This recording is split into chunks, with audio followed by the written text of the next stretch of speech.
Chapter 1432. In the beginning, the Buddha fire was golden in color. Tyrant separated the 3 bundles of Buddha fire and transformed them into 3 different kinds of strange colors: past, present, and future. The 3 Buddha fires condensed on the top of the monk's head and swirled around his purple and gold kasaya. The gray Buddha fire represented the past. It symbolized the path that had already been taken. You could cherish the past, but you didn't have to cling to it. The meaning of gray was, let go of your attachment after having it. There were worries, but there were no more worries. Green Buddha fire represented the present. It represented good wishes for a smooth future.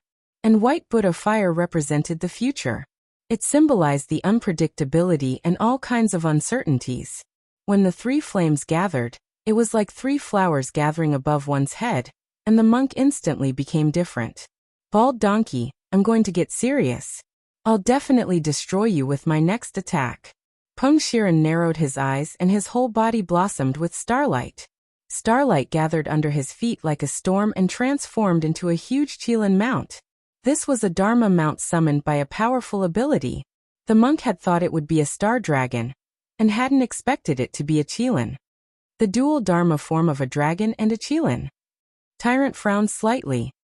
He looked at the young man who was surrounded by the starlight in front of him.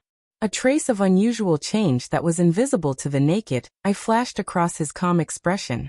He was Tao ancestor Wang's only disciple. Peng Shiren was indeed the #1 favored son of heaven since ancient times. The imperial Dharma images of a dragon and a Qilin could actually appear on one person at the same time. If anyone else had been here, they would definitely have been scared out of their wits. Kill. Standing on the Qilin's head with one hand on the Qilin's horn, Wang Ling spurred the mount down like a falling mountain toward the monk. The Qilin raised its front hooves and abruptly smashed them down. The star dragon mark on Wang Ling's body burst out with light, and the twin life magic superimposed on each other, giving him immense strength. At the same time, Wang Ling was calmly observing the battle on the front line through the king's eye. As expected, it's very strong. At least the special effects are good enough. Loopy Toad watched on the side with trepidation. In terms of the situation, the duel between Peng Shiren and the monk didn't seem inferior to the duel between Wang Ling and Wang Ying earlier. The image projected by the king's eye could also very realistically convey the oppressive feeling of the scene here. He comes from the infinite Milky Way, and is Tao ancestor Wang's #1 disciple. As expected, he's extraordinary. Loopy Toad sighed as it observed a certain person's reaction on the side. To be honest, after seeing Peng Shiren's strength, Loopy Toad suddenly had doubts in its heart. It didn't know if Wang Ling could beat Peng Shiren. However, this concern was quickly dispelled, because on the side, Wang Ling's expression didn't change in the slightest. It was as if they were watching an ordinary movie with special effects. No ripples were actually the best reaction. This proved that Commander Ling's strength was definitely not inferior to Peng Shiren's. So here's the problem.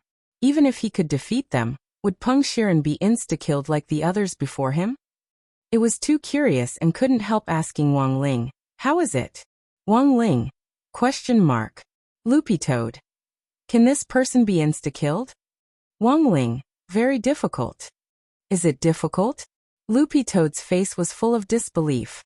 It was extremely astonished. It hadn't expected that the lord it had known for so long would give such an answer. But since he had said so, it seemed that this Peng Shiren indeed wasn't an ordinary person. Wang Ying couldn't help laughing as she looked at Loopy Toad. What are you thinking? What Commander Ling means is that it's very difficult for this Peng Shiren not to be insta-killed. Loopy Toad was stunned. So this was the true meaning of very difficult? What F** King difficult? Loopy Toad. This is a Tao ancestor. Wang Ying. Tao ancestor, what's wrong? If he's a Tao ancestor, doesn't he need to be slapped? Loopy Toad. But I clearly saw little Master Ling's troubled expression. Wang Ying. He thinks it's too monotonous to slap him to death every time, and doesn't know what to do. Loopy Toad. And Wang Ying's eyes dimmed at this point, and she didn't say anything else. There was another thing. The source of the fortune teller was undoubtedly Peng Shiren. This debt needed to be settled. And from the looks of it, there was a lot of other information on Peng Shiren. It would be a pity to kill him directly. It would be best if he could be beaten half to death. So keeping his HP down was very important. This was the problem that Wang Ling was having a headache over. Elsewhere, the battle between Peng Shiren and the monk was still going on. The Qilin Dharma image soared through the sky, and when its iron hooves stomped down, the monk's body was instantly torn apart and crushed into golden powder. It's a fake body. But Peng Shiren was Peng Shiren in the end. As Tao ancestor Wang's only disciple, he could see through the monk's trick of using a fake body at a glance. To be able to swap a leopard cat for a crown prince right under Peng Shiren's nose. Peng Shiren couldn't help but admire the monk's magic power. Monk, you can't get rid of me. In the universe, all the stars are my eyes. Although he still couldn't see the monk's figure, he clearly knew where the monk's real body was. Earlier, the monk had used 3 balls of Buddha fire to cover himself. These 3 kinds of Buddha fire, which controlled the power of the past, present and future, could distort time and space, thus diluting one's spatial presence. But this trick obviously wouldn't fool Peng Shiren. This poor monk is here. When the monk stood in front of Peng Shiren again, Peng Shiren realized that the monk's head was aimed at him. Peng Shiren actually didn't understand what the monk was trying to do. He couldn't help but laugh out loud. Monk, are you trying to use the iron head technique to hit me? I'm afraid you can't withstand my physical strength at all. Hitting me with your head is just digging your own grave. Just as he finished speaking, in front of him, the monk's head suddenly emitted a series of machine gun-like da-da-da-da-da sounds, and blue flames rapidly appeared. Tens of thousands of missiles appeared from the 6 scars on the monk's head. These missiles were only the size of a pin, but each of them contained shocking and terrifying energy. What was that? Peng Shiren was puzzled by the monk's actions. To be honest, he was shocked. The missiles that were fired from the scars on the monk's head were shockingly powerful and filled with unimaginable power. Most importantly, Peng Shiren actually smelled the scent of a heavenly tribulation. This monk can actually use his own abilities to summon the heavenly tribulation? Peng Shiren frowned, finding it hard to understand. The heavenly tribulation was a divine power that was naturally produced when one's realm crossed. The higher one's realm, the stronger the heavenly tribulation they faced. Peng Shiren remembered that when he leaped from the Tao God realm to the Tao ancestor realm, the scene was so exaggerated that he nearly died in that tribulation. But now the missiles that the monk fired from the scars were actually the same power as when he transcended the heavenly tribulation. How did he do it? The monk couldn't help but laugh. This is the power of the heavenly tribulation that this penniless monk absorbed after nearly 4,000 reincarnations. Now this penniless monk will shoot them all out and give you a wave of rockets. Chapter 1433. It was the energy of the apocalypse that the monk had condensed after almost 4,000 reincarnations. During every apocalypse, the monk had the habit of absorbing the energy of the apocalypse with the ring scar and storing it. All the energy would reside in the top of the monk's skull as a backup energy source for emergencies. For example, when the monk traveled the universe, the apocalypse could supply him with a huge amount of spiritual energy in case he ran out of spiritual energy. For example, when the monk wanted to eat hot pot, he would set up a pot above his head, put some vegetables in it, and heat it with the spiritual energy brought by the apocalypse. Another example was the monk's light consecration technique. The consecration technique consumed a lot of spiritual energy, but it was much more convenient with the energy of the apocalypse. The energy of the apocalypse that was stored could also be used as a weapon. As long as it was combined with the iron in his body, the monk could quickly condense a missile coat that contained the energy of the apocalypse and launch it from his ring scar. What a lunatic! He's actually storing the apocalypse in his skull. Peng Shiren did not expect the monk to have such a trick at all. The energy of the apocalypse was too violent. Was it something that could be stored in one's head? If it was not careful, one's head might explode. It could only be said that the monk was indeed an iron-headed man. Such an action was no different from installing a nuclear power plant in one's head, which was in a state of high risk of leakage at any time. And now, the monk had created a lot of weapons with the mobile nuclear power plant in his head. What a joke! That was not the way of cultivation at all. Peng Shiren's expression was grave. The missiles that were launched seemed small, but they were extremely destructive. More importantly, there were too many of them. It was no different from the scene of tens of thousands of godly punishments descending on the world. Staring at the countless missiles, Peng Shiren immediately moved away to avoid them. However, the missiles had a tracking function and could completely ignore the obstacles in front of them. The aura of the apocalypse emitted from the warheads formed an energy coat that protected the warheads during the shuttle, which could ignore all the small meteorites in front of them. I have to block them with something bigger. Peng Shiren condensed the strength of his fist and punched through a small planet in front of him. He repaired the damaged planet with the power of stars the moment he passed it. His movement was so fast that some of the missiles that were tracking him crashed into it. Then the planet would be blown to smithereens. Boom! The planet exploded. Accompanied by the shrill screams of the planet's spirit, flames and high temperatures erupted into the sky. At that moment, Peng Shiren looked behind him and saw that a large number of guided missiles had rushed out of the explosion zone. Damn it! Peng Shiren did not expect this guided missile to be so powerful. He used this method to try to exhaust the missiles, but found that in reality, it did not consume much at all. The guided missiles of the apocalypse were too powerful. Only one or two of the missiles at the front would be able to blow up a planet, and the large group of missiles behind them would still be able to pass through safely without any damage. There's no other way, monk. You forced me to do this. Peng Shiren realized that at this moment, if he didn't come up with some tricks, he would probably be at a disadvantage in this battle. Peng Shiren hadn't wanted to use his next killer move, which he had planned to use against Wang Ling. He might even be able to kill that young man with a single punch. But now, Peng Shiren felt that he had no choice but to act. These tens of thousands of guided missiles were indeed hard to deal with. But the monk had accumulated these guided missiles over a long period of time, and they weren't endless. Peng Shiren could only dodge them as he gathered the power of the stars around him. He was like a moving black hole that sucked in all the starlight nearby and condensed it into his body. The monk saw that the star dragon mark on Peng Shiren's body was glowing. At that moment, the monk's lips curled up coldly, because he had already achieved his goal. The monk hadn't used the guided missiles to kill Peng Shiren in the first place.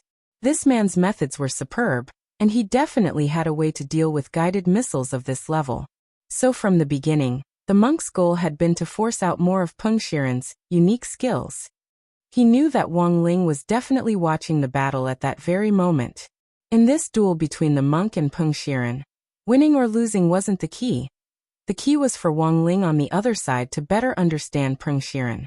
After firing around 160,000 guided missiles, the monk's inventory was almost empty. The blue fire on the scar on the top of his head disappeared, and steam billowed out. Peng Shiren knew that his chance had come. Monk, your turn is over, it's my turn. The monk raised his eyebrows. He himself hadn't expected that his battle with Peng Shiren would actually be a turn-based game. But what kind of skill on earth would the other party use? The monk was also very curious. At that moment, the monk raised his smoking head and looked in front of him. He saw Peng Shiren suddenly stop somewhere in the depths of the Milky Way. Starlight burst out of his body and gave off a terrifying light. All the starlight he had absorbed while dodging earlier burst out at that moment, like a small sun. In just a split second, it was as if time in front of him had stopped. The burst of starlight actually distorted space and time, causing the flow of time in the surroundings to drop and slowing down the heavenly tribulation guided missiles that were charging forward at top speed. At that moment, it was as if the entire universe had been imprisoned, and only Peng Shiren's destructive starlight was dazzling and dazzling. This divine ability was so astonishing that even the monk was astonished for a moment. A few seconds felt like an eternity. Then, from a distance, Peng Shiren threw a punch in the monk's direction. Milky Way fist. Rumble. At that moment, all the starlight in Peng Shiren's body burst out, and a star dragon the size of a trillion charged at the monk as if it could directly reach the ends of the universe. This was a terrifying punch formed from the power of countless stars. Howl! As the star dragon closed in on the monk at the speed of light, it split into thousands and tens of thousands of dragons, and the sound shook the entire universe. The Milky Way outside the Milky Way was no longer calm.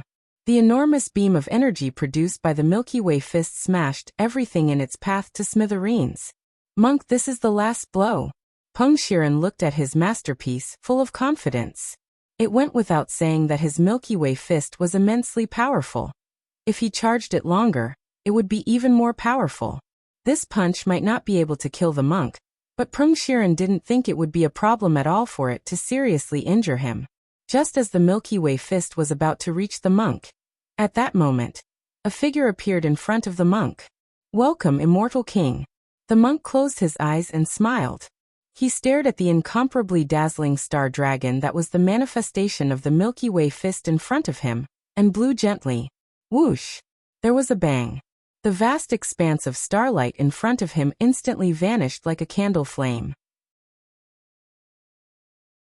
Chapter 1434. The Galaxy Fist was extremely powerful, and Wang Ling could clearly sense the universe resonating with it when it was used.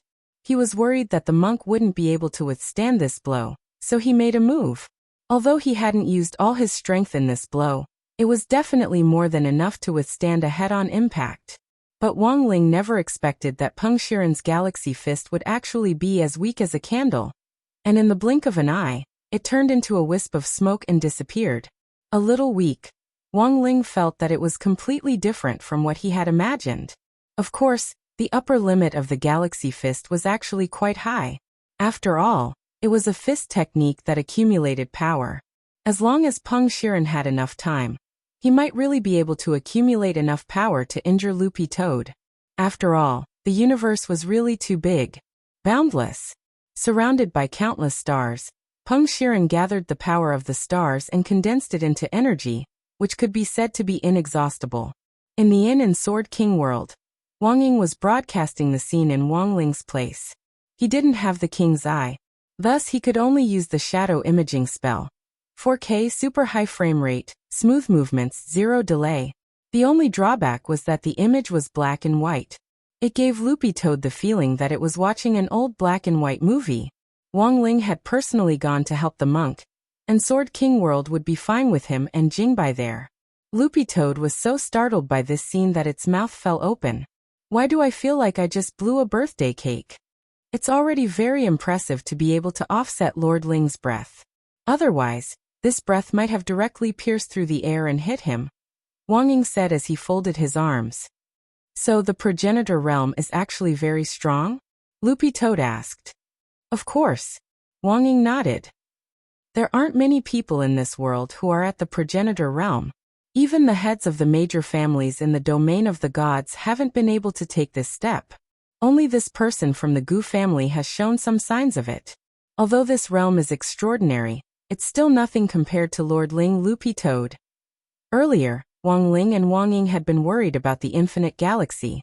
Due to their lack of understanding of the infinite galaxy, they had imagined Peng Shiren to be a little too powerful, since he was an expert who could remove the Dao Talisman seal. Now that they saw it, they couldn't help but think, that's it. At that moment, Loopy Toad sighed. It looks like this Peng Shiren is going to die. Not necessarily. Wang Ying shook his head. Your lordship didn't intend to kill him, because there are still many questions he wants to ask him.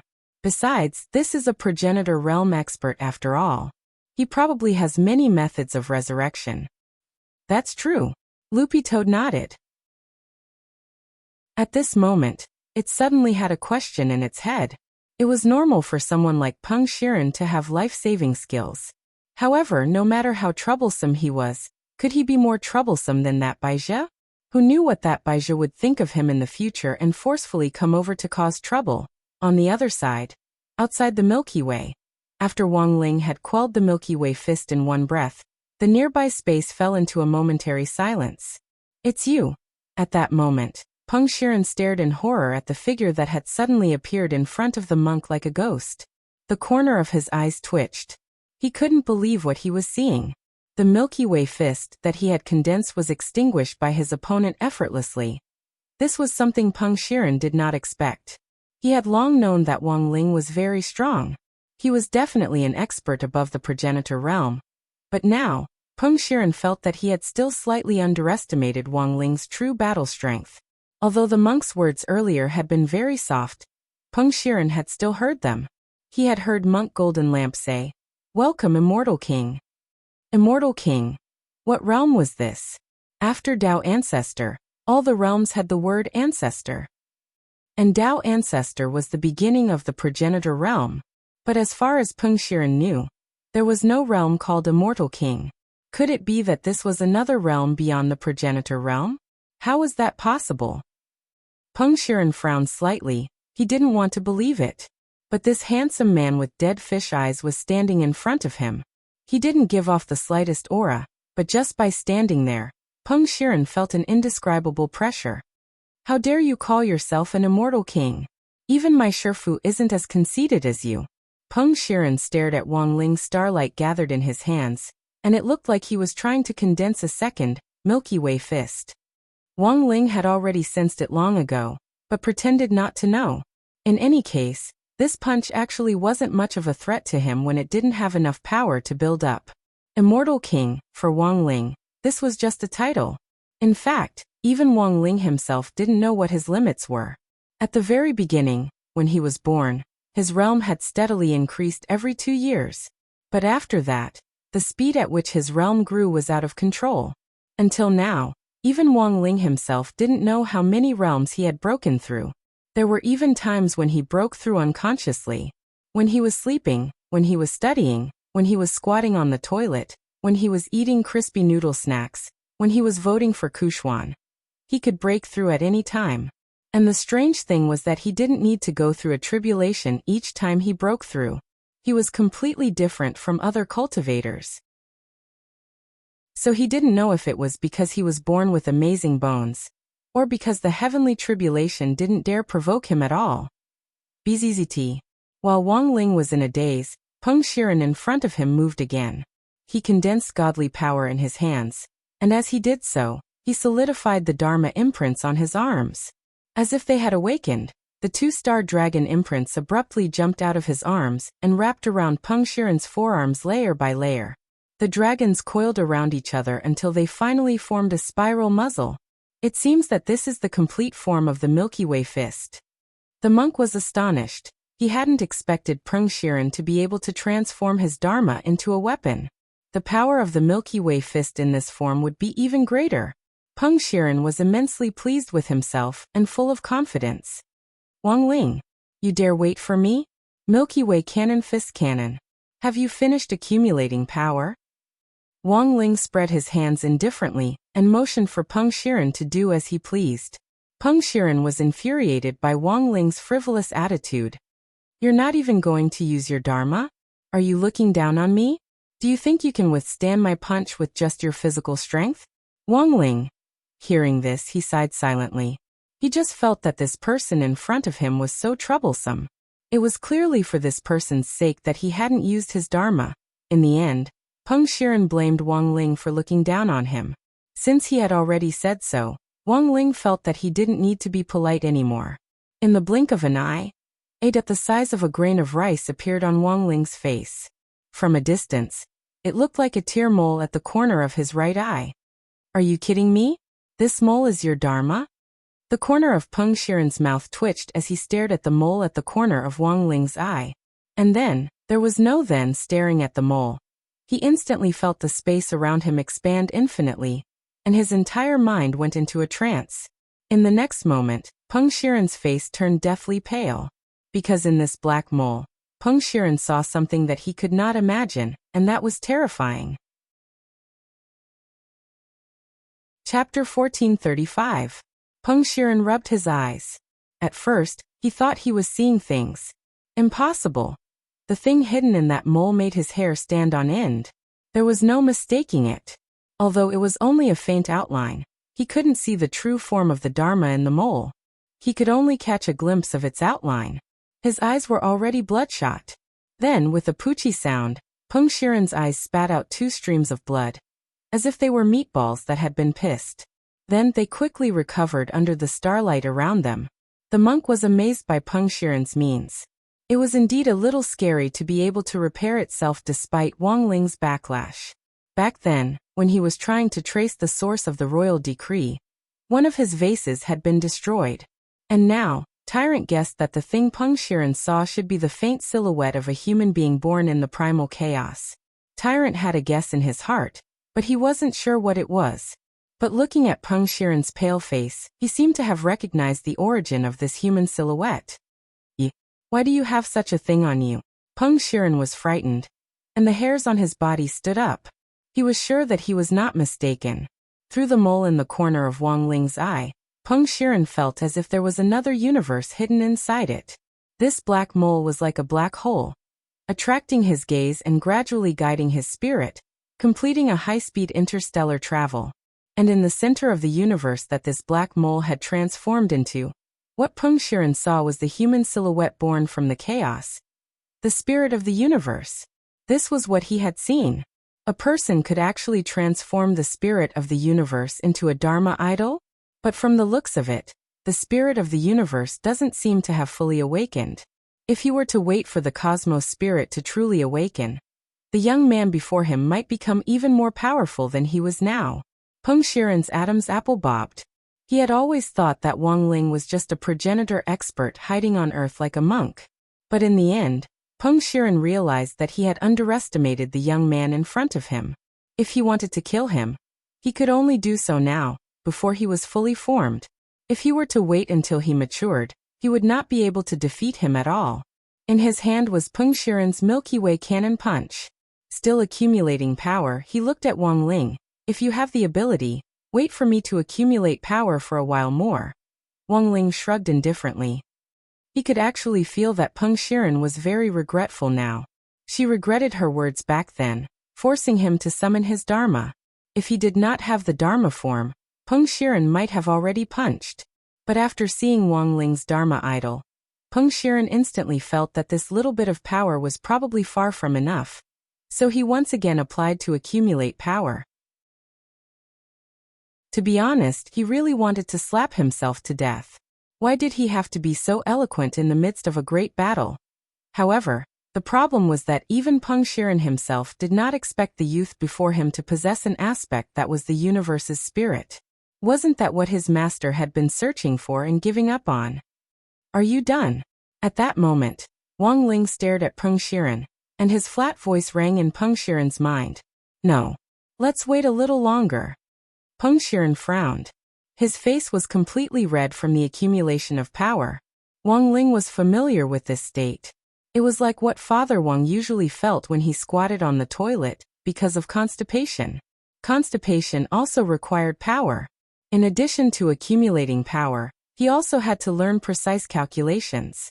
Peng Shiren needed to calculate how much power he needed to accumulate before he could defeat himself. And Father Wang needed to calculate what kind of shape he should take after he finished accumulating power, so that the water splashing into the toilet wouldn't splash his butt. In that moment, these two completely different behaviors were surprisingly strikingly similar to each other. Sure enough, life was full of knowledge. Wang Ling sighed in his heart. He counted the time on his fingers, then looked at Peng Shiren and warmly reminded him, "Are you done? You're so annoying. Can't you wait a little longer?" Annoyed by the question, Peng Shiren flipped out on the spot. The monk laughed coldly. With such a bad attitude, I think Ling Zhenren shouldn't wait any longer and just attack. Bald donkey. This is a fight between me and him. Don't get in the way. Hearing the monk's words, Peng Shiren instantly panicked. He was afraid that Wang Ling would attack before he finished accumulating power, so he almost immediately roared. But Wang Ling was silent and didn't say anything. He knew that Peng Shiren was anxious. But he was willing to keep waiting.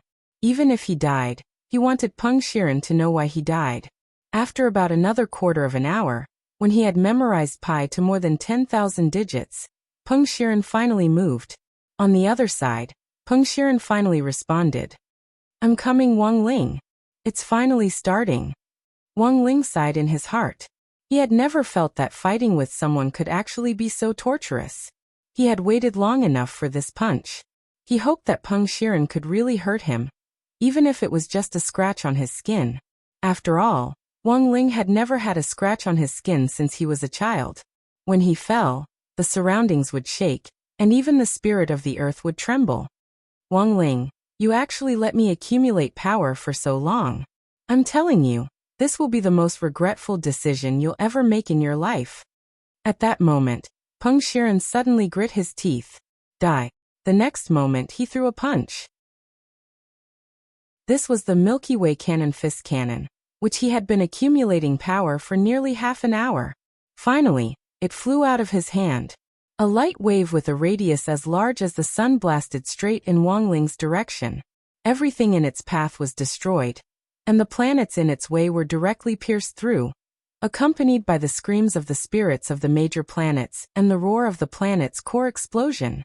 The light of the cannon version of the Milky Way fist instantly flew in front of Wang Ling. Boom.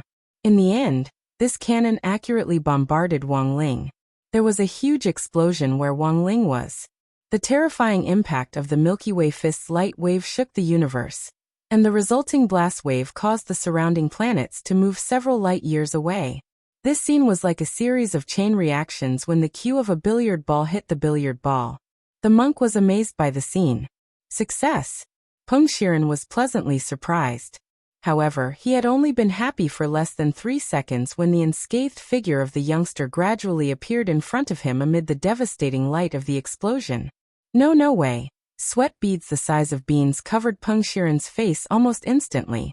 This punch, which he had been accumulating power for half an hour. In the end, the youngster in front of him was actually unscathed. Not bad. Wang Ling raised his eyebrows and rubbed his hair with his index finger. Under Peng Shiren's cannon version of the Milky Way fist, his hair had curled up. Peng Shiren. He had given him a perm. In all these years, Wang Ling had never permed his hair. Because his hair was too hard, he couldn't do it at all. And now, he was even more reluctant to kill Peng Shiren. Wang Ling felt that Peng Shiren had the potential to be Tony's teacher. Chapter 1436. Curly hair? That was a pretty good experience. After the cannon version of the Galaxy Fist, Wang Ling's hair became curly with a very natural curve. Furthermore, this curl should be able to last for a while. After all, this was an attack that Peng Shiren had accumulated strength for 30 minutes. If Wang Ling's hair reverted to its normal hairstyle in a few seconds, that would be too disrespectful to Peng Shiren. At the very least, the accumulated energy from the Galaxy Fist had curled his hair. In Wang Ling's view, Peng Shiren's strength wasn't too bad. But for it to kill Wang Ling, Peng Shiren was probably still a little lacking. When Wang Ling looked at Peng Shiren again, he saw that Peng Shiren's nervous expression had changed. It had been pale white at first, but now it had turned a dark purple. His face was full of doubt that was beyond comprehension. "You, what realm on earth are you?" Wang Ling shook his head. To be honest, he didn't know either. The title of Immortal King wasn't bad, but that was what the monk had said. Currently, there was no clear concept of what realm came after the Ancestor Realm. Back then on Ninefold Star, where the domain of the gods was located, Dao Ancestor Wang, the founder of Ninefold Star, had also been called Immortal King by some people. However, this title seemed too big, and Dao Ancestor Wang hadn't accepted it. Now the question had fallen back on Wang Ling. So did he deserve it? Wang Ling felt that perhaps he was also a little lacking. "What on earth is your relationship with my Shifu?" Peng Shiren stared at Wang Ling. The last person who had made him feel so oppressed was his Shifu Dao Ancestor Wang. "Shiren, you know very well. Ling Jinren and Dao Ancestor Wang have nothing to do with each other." At that moment, the monk interjected. At first, this humble monk also suspected it, but later I realized that the difference between them is very obvious. This was the monk's euphemistic way of putting it. The most obvious difference was, of course, the difference in strength. The Heavenly Dao Magic Cube was something that Dao Ancestor Wang had painstakingly created, but in Wang Ling's hands, it was nothing more than a casual pinch. This gap was so big that it was like hundreds of millions of Mariana Trenches separating them. It was impossible to cross. Apart from that, the most obvious point, which had just been revealed, was the problem with Wang Ling's Dharma idol.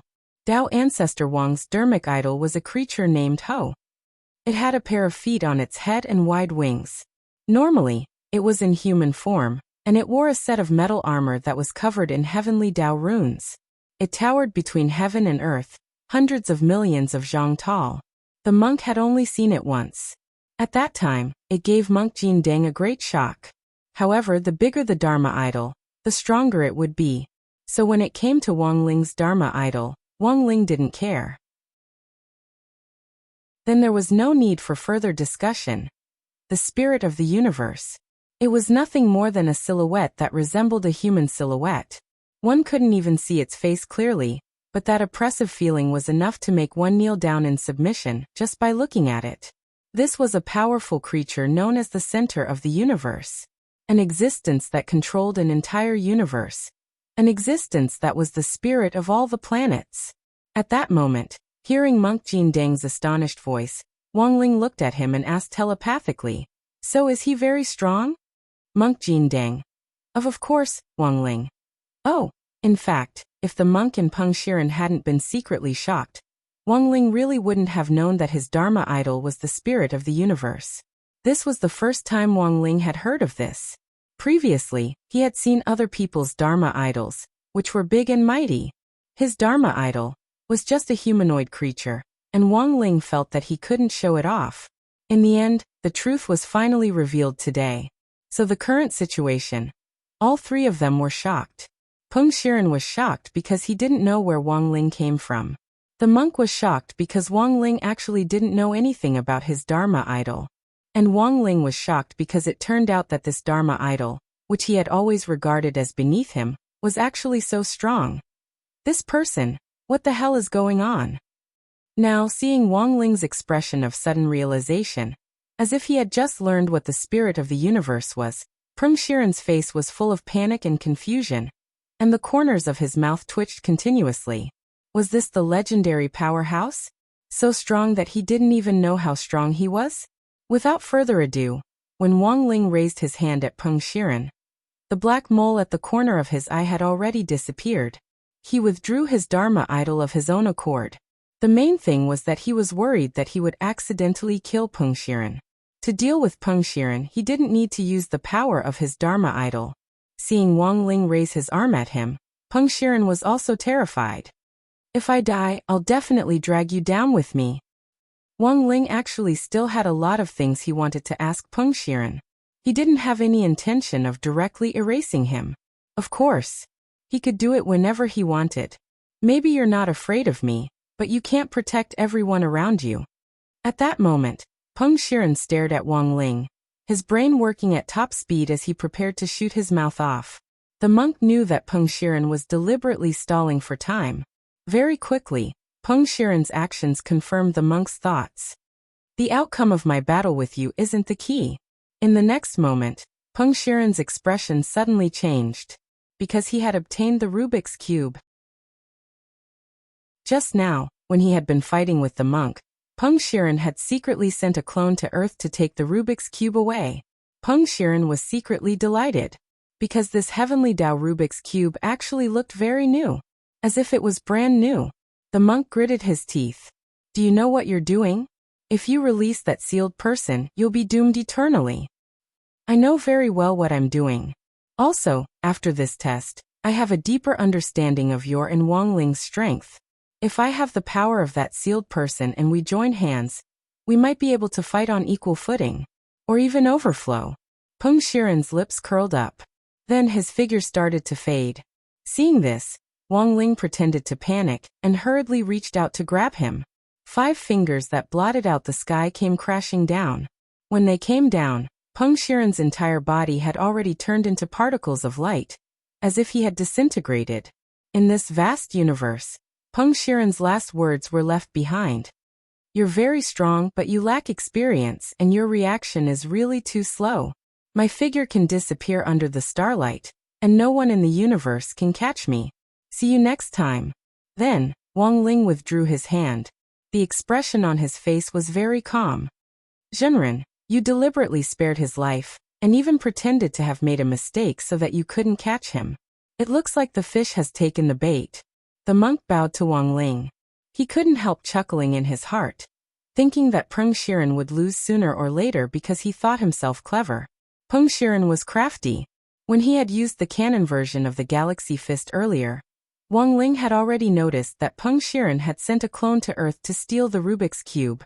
Peng Shiren had predicted that Wang Ling and the monk would focus all their energy on the battle at hand, and wouldn't care about anything else.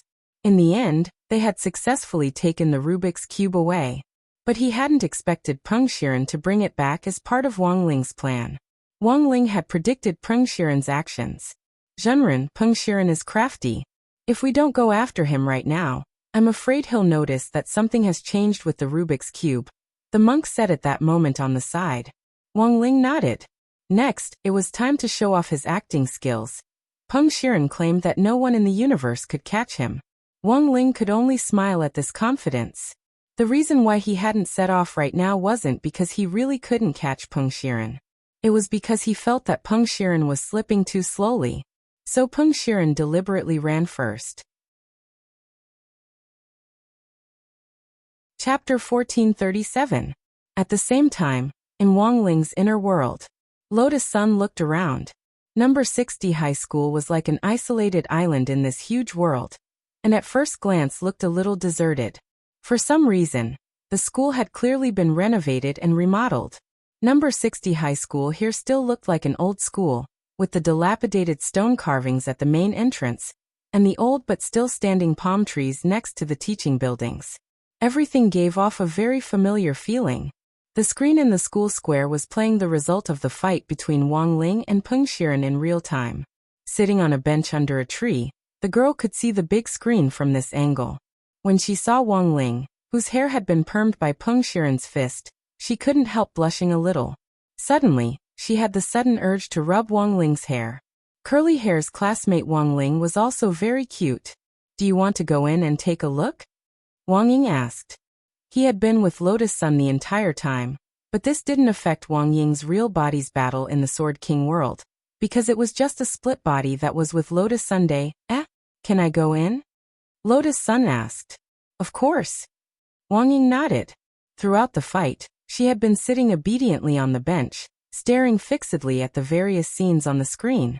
It was as if she was afraid of missing out on any details. Weren't you worried all this time whether Lord Ling could beat him? When the canon version of the Galaxy Fist hit him, I saw you so nervous that you clutched your skirt. Wang Ying couldn't help laughing. You should be relieved to see the current situation. Why don't you go in and take a look? How could I? Lotus Sun's face was boiling hot. Wang Ying couldn't help laughing at her immature reaction. Forget it, I won't tease you anymore. There's no point in teasing you, is far more interesting. Lotus Sun was curious. Why do you always? She resists and struggles, and the more she resists, the more excited I get. You're too gentle, not at all liking so boring, Wang Ying replied. Although he was just a split body, there was no essential difference between the split body and the original body, and the thoughts in his head were the same. But that's not right. Why do you look like you know everything? You're clearly just shadows. Lotus Sun asked the question she had always wanted to ask. He was right. Wang Ying and Sun Yinger were essentially their shadows, but for some reason Lotus Sun always felt that both of them were a little too mature. Those void creatures have lived for too long. She is the Lord of the Void, and all the void creatures share their memories. It's normal for her to become an old driver. What about you, CEO Ying? Didn't I absorb her ability? I didn't want it to be like this. Wang Ying shrugged. So you're blaming me? At this time, the girl looked at the teaching building in front of her. Is the layout inside the same as number 60 old schools? Why don't you go and take a look and you'll know? Wang Ying kept him guessing. Why was number 60 old school the only one left in the inner world? Actually, Wang Ying could guess it just by guessing. Wang Ling's conclusion was that he was lazy and couldn't be bothered to rebuild his model. If Immortal Jin Yuan, a construction maniac who was passionate about creating my world, was here, the core world would definitely be built to perfection. However, to Wang Ying, this conclusion was purely an excuse. There was no other way, his master was too dull. Sure enough, Ying was right, you're a bad guy. She got up and straightened her skirt and messy thoughts. Then, she looked at Wang Ying next to her and nodded. Then let's go take a look. On the other side, Wang Ling reckoned that it was about time since Peng Shiren had escaped for some time. The other party was moving extremely fast, and had already put a distance of almost 10 billion light years between them. Jinren, aren't you going to move? The monk asked on the side. To be honest, this was a little too far, and he felt that it would be a little difficult to catch up. At least, he probably wouldn't be able to. But after all, the person Peng Shiren was dealing with was Wang Ling, so the monk still had some expectations. And Wang Ling really didn't disappoint him. The youngster in front of him suddenly spread open his well-defined fingers and grabbed in one direction. At that moment, he was like an emissary who had unveiled the prelude to the universe. Brilliant light gathered in his palm, and an immortal aura emanated from it. The monk looked at this scene in astonishment. He was astonished when he saw the ball of light condensing in Wang Ling's palm. Primal chaos tribulation light. This was a natural phenomenon that occurred when the energy was too great and resonated with chaos. In essence, it was a self-defense mechanism in the universe. When the primal chaos tribulation light appeared, it would collide with something with too much energy and counteract it. But it was clear that the primal chaos tribulation light couldn't erase Wang Ling. Instead, the primal chaos tribulation light that had appeared was being toyed with by Wang Ling at this moment. He's actually using the naturally produced primal chaos tribulation light to build a tunnel that spans 10 billion light years. The monk was extremely astonished. He hadn't expected such a miraculous operation to exist. Because under normal circumstances, ordinary spirit power couldn't complete a huge project like building a tunnel that spanned 10 billion light years. But Wang Ling had actually used his own spirit power to stimulate the universe to produce a self-defense, primal chaos tribulation light, which he then used for his own purposes. It was all done in the blink of an eye. Wang Ling just raised his hand lightly, and the tunnel was already complete. Then his figure moved, and he directly stepped into the tunnel ahead. Tyrant followed closely behind. He couldn't wait to see what was going to happen next. At that moment, Peng Shiren, who thought he had already escaped far away, was immensely pleased with himself. He estimated that he was already more than 10 billion light years away, and his aura was perfectly concealed by the starlight. Whether it was Wang Ling or the monk, no matter how capable they were, it was impossible for them to find trouble with him. Now he just needed to send back the Rubik's Cube in his hand, and his mission this time would be considered a success. But it wasn't that Peng Shiren didn't have his doubts. He felt that his mission this time had gone a little too smoothly. Could it be that the Rubik's Cube was a trick? Peng Shiren frowned and was about to take out the Rubik's Cube to take a closer look. But at that moment he suddenly felt a great sense of oppression descend on him from behind. Turning his head, Peng Shiren's gaze met Wang Ling's dead fish eyes a light year away.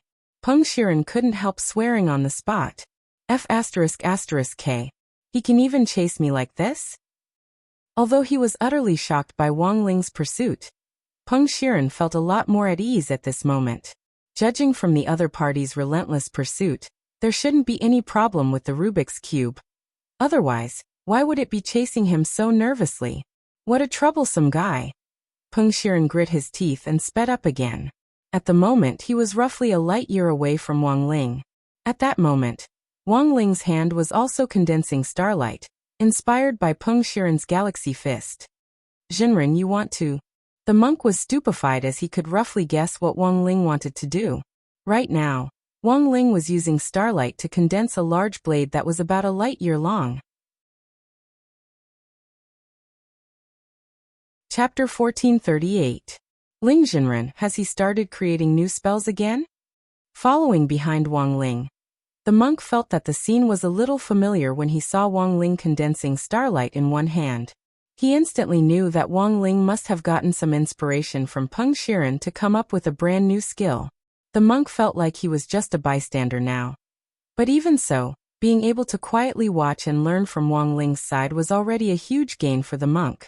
In the end, Loopy Toad and Wang Ying stared at the scene in front of them, and Loopy Toad exclaimed repeatedly, "He created another new spell?" As expected of him. But what should this move be called? Star's Sword Technique, Profound, Light Years, answered Wang Ying on the side. Why does it have such a Chinibu name? The corner of Loopy Toad's eye twitched. I didn't come up with it. It was BattleSect's commentary system, said Wang Ying. BattleSect now had an internally developed sect app, and the battle sect commentary system was one of its functions. This was the commentary system Wang Ming had invented, which was an artificial intelligence AI based on Wang Ling's brain data. When it encountered a problem it couldn't understand, it could simulate Wang Ling's thinking and explain all kinds of Wang Ling's miraculous abilities in real time. Why is there such a thing? It's a newly developed app. Even among the core members, only a small number of people are qualified for internal testing, said Wang Ying. He took out his phone and put it in front of Loopy Toad. Sure enough, Loopy Toad saw a long list of information on the screen. Apart from the full name, this newly developed spell actually also had a short name. Loopy Toad felt that it was much better than the full name. Spell abbreviation. Light years away, casting principle. By condensing a large amount of the power of starlight, a tangible weapon can be created. However, because the power of starlight is difficult to condense, this move can only be explained using the principles of Wang Ling's science, and cannot be explained using conventional cultivation science. Spellcasters suggested level. Dear, here's my suggestion. It's best if it's at the max level. Casting difficulty. For Wang Ling including Wang Ying, 1 star, for other people 10 stars.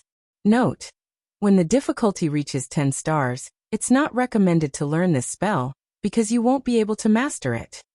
Spell power. Has destructive power. Magic advantage. Comes with many passive skills. 1. Comes with a halo that repels the weak. It can accurately lock onto the enemy and only attack the target without harming the innocent. Earth no longer needs to be afraid. 2. 100% critical strike. And the critical strike damage stacks according to the number of light years formed. 1 light year equals 1 times the effect. 3. Unstoppable effect. The casting process cannot be interrupted by any means other than the caster canceling it. During the casting process, a powerful starlight barrier would form around the caster to block all kinds of flying spells and tools. 4. Bachelor's Rage. This skill is a limited passive ability. It is only effective on 520 days. If the target is locked on, there will be an additional burning effect. Loopy Toad was stunned. It had to be said that this war sect commentary system was quite strong. Moreover, there was a hint of coquettishness in his forcefulness. It could only be said that as expected of software developed by Wang Ming. Wang Ying nodded. There's nothing particularly exaggerated about it. It's quite realistic. This light years away had a lot of advantages, but its disadvantage was that it was too difficult. It was likely that apart from the two of them, no one else in the world could do it. At that moment, Loopy Toad and Wang Ying could see the starlight condensing in Wang Ling's right hand as it swiftly extended forward at a speed invisible to the naked eye. The starlight sword which Wang Ling had condensed during the chase seemed to have fallen from the sky. Starlight radiated in all directions and densely covered in runes. It contained a terrifying power that could destroy everything. As the monk looked at the explanation in the war sect commentary system, he marveled at this method in his heart. Condensing starlight wasn't difficult for the monk himself. But the difficulty was that he couldn't gather the power of so much starlight in such a short period of time like Wang Ling could. Therefore, light years away itself was also a type of spell that could accumulate power. But the problem was that Wang Ling was accumulating power too quickly. Compared with Peng Shiren's Galaxy Fist, Wang Ling was who knew how many times faster. Peng Shiren was stupefied. Although he and Wang Ling were in the same universe, but it seemed like they weren't playing the same game. It felt like they were both clearly in Summoner's Canyon. Peng Shiren was playing a normal match, while Wang Ling was playing infinite firepower. Even the skill cooldowns were different. How the F***K was he supposed to play? As he moved swiftly, Peng Shiren felt the coldness on the back of his neck become more and more pronounced. Before Wang Ling's light years away had finished, it was as if that powerful aura had already turned into a knife against Wang Ling's neck. This wasn't good. It looked like the other party really wanted to kill him. Peng Shiren frowned deeply. He started to regret saying that he was invincible in the universe, because he realized that Wang Ling's existence was a F***king bug. But when all was said and done, Wang Ling was Dao ancestor Wang's only disciple. It wasn't that Peng Shiren hadn't thought about how he could survive if his life was in danger. Thus, Just as Wang Ling's starlight sword was about to pierce Peng Shiren practically gritted his teeth and took out something. An ancient stone? Wang Ling frowned when he noticed a round stone the size of a cabbage, which emitted a black light. It had a smooth surface, and was glowing with a black light. He tried to peer into it with his king's eye, but it was blocked by the black light emitted by the round stone. He actually couldn't see what was inside. Wang Ling was astonished. This was something he had never seen before. His king's eye could be said to be capable of anything, although there was still a lot of room for improvement. But in theory, there shouldn't be anything in this universe that the king's eye couldn't see through. At that moment, the king's eye's line of sight was actually blocked by the black light of this round ancient stone. Wang Ling's curiosity was piqued. Could it be that there was something in this ancient stone that could restrict his power? Wang Ling, I didn't want to take this out so easily. But if you insist on forcing me, don't blame me for being impolite. If you want to kill me, at worst we'll just die together. At that moment, Peng Shiren was manipulating the ancient stone. He held it high above his head with just one hand. The instant Wang Ling's starlight sword stabbed at it, the body of the sword was directly affected by the power of the ancient stone. As if it had been split into two by the sea, it evaded Peng Shiren and flew past him from both sides. Pooh! At that moment, Peng Shiren, who was holding the ancient stone high, suddenly spat out a mouthful of blood. Wang Ling? ? He clearly hadn't stabbed Peng Shiren. How could this be a scam? No, Zhenren, it's the stone. Monk Golden Lamp frowned as he analyzed on the side. He thought that the real reason Peng Shiren had spat out blood wasn't because of Wang Ling's light years away. Instead, it was purely because of this strange ancient stone's influence. This was also why Peng Shiren hadn't wanted to use it in the first place. There seemed to be something magical in the ancient stone, which was extremely harmful to the body, like the radiation of rare metals. Every second that Peng Shiren held the stone, hundreds of millions of cells in his body died. Interesting. Wang Ling stared at the round stone indifferently and cancelled the light years away spell. It wasn't because he was afraid, but because he was worried that he might accidentally damage the ancient stone. The ancient stone wasn't very big. Although there seemed to be something on it that could restrict Wang Ling's power, he wasn't using his full strength yet. If he got serious, it would be hard for Peng Shiren to resist even with the power of the ancient stone. After all, the stone itself was too small.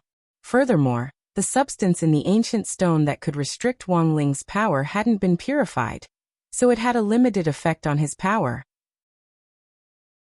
So what he was curious about now was, where on earth had Peng Shiren obtained this ancient stone? In this vast universe, were there any other stones of the same type that existed? Chapter 1439. Under the cover of the ancient stone, Peng Shiren quickly retreated. The ancient stone's radiation backlash was not light. His face was pale, and he felt like his kidney was hurting. When he held onto the ancient stone, billions of cells in his body died every second. It was just like those stinky tissues that he had used all those years ago that had returned to the trash can. Wang Ling didn't give chase. In any case, he hadn't intended to kill Peng Shiren from the beginning. Originally, this chase was only to dispel Peng Shiren's concerns about the magic cube. He never imagined that he would actually gain a new pleasant surprise. I didn't expect him to have such a divine item on him. However, even I don't know what it is. 9 out of 10, it's something from the infinite Milky Way. Monk Golden Lamp sighed with emotion. From Peng Shiren's experience of faking his death for so many years, Peng Shiren had always been hiding in the infinite Milky Way. He was much more familiar with the terrain there than Tyrant. There was an 80% to 90% chance that Peng Shiren had unearthed this mystical black stone in the infinite Milky Way. Even the power of the king's eye couldn't penetrate that circle of black light. So naturally, the monk's swastika seal couldn't see through it. However, the infinite galaxy was too big. Even if it was Wang Ling, it wouldn't be easy for him to pinpoint the source of this ancient stone when he knew nothing about it. Therefore, Peng Shiren had to stay alive. He might be the only person who knew the whereabouts of the ancient stone. In the depths of the boundless Milky Way, on a planet shrouded in darkness, Peng Shiren arrived in a sorry state with a pale face. The evil eyes hidden in the darkness suddenly opened when they sensed Peng Shiren's aura. Are you injured? Because the battle was too far away, the owner of the evil eye did not see what had happened. However, the fact that Peng Shiren was injured still made him slightly surprised. Because this was different from what he had expected. When he saw Peng Shiren again, he could clearly sense that Peng Shiren had aged a lot. This was a sign of aging caused by the death of too many cells. It doesn't matter. I can use the starlight to heal myself. Peng Shiren took a few deep breaths. His entire body was shrouded in starlight. The blue spirit light seeped into his body through his pores, repairing the damaged cells in his body. His wrinkled skin gradually regained its youthful luster. Looks like you used the power of that ancient stone. I underestimated the opponent's combat power. He's stronger than I thought. If we had made sufficient preparations, perhaps the outcome would have been different. Peng Shiren coughed twice. Come to think of it, it wasn't Wang Ling who had caused his injuries, but the backlash from this mysterious ancient stone. It was just an item that he had obtained by chance. Even he himself hadn't studied the origins of this ancient stone, but he didn't expect that it would save his life at a critical moment. The owner of the evil eye was silent for a moment. It's best if you don't use this ancient stone carelessly. Otherwise, there's a risk of your realm regressing. I know. Peng Shiren nodded. But the operation this time was quite successful. I have successfully brought back the Rubik's Cube from Earth.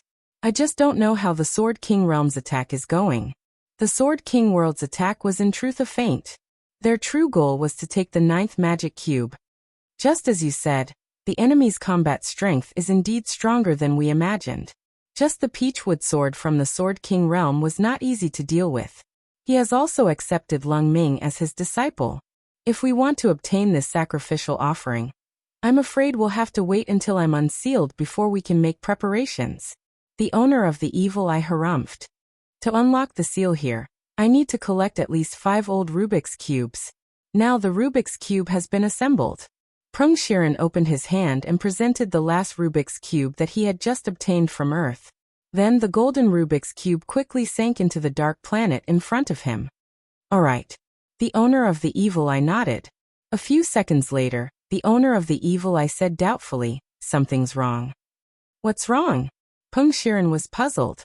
This isn't the old Rubik's Cube, said the evil eye's owner. Isn't it because they look well maintained? Peng Shiren was shocked. If this wasn't the old Rubik's Cube, then where did this Rubik's Cube come from? Definitely not. The owner of the evil eye said, I have been dealing with this Tiandao Rubik's Cube for more than a day or two. I know the process of making the old Rubik's Cube very well. He was sure that it wasn't the taste inside. This Rubik's Cube was a new creation. It seems that someone created a new batch of Rubik's Cubes. A new creation? Think about it. Right now, there are exactly 9 Rubik's Cubes in their hands and ours.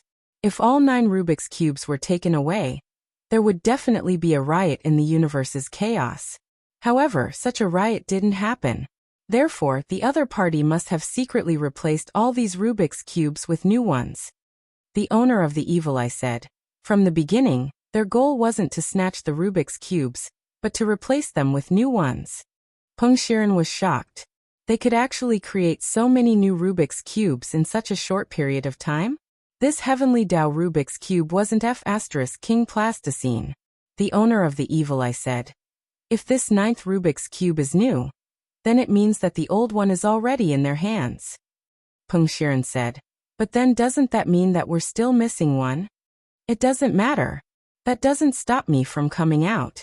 The owner of the evil eye chuckled.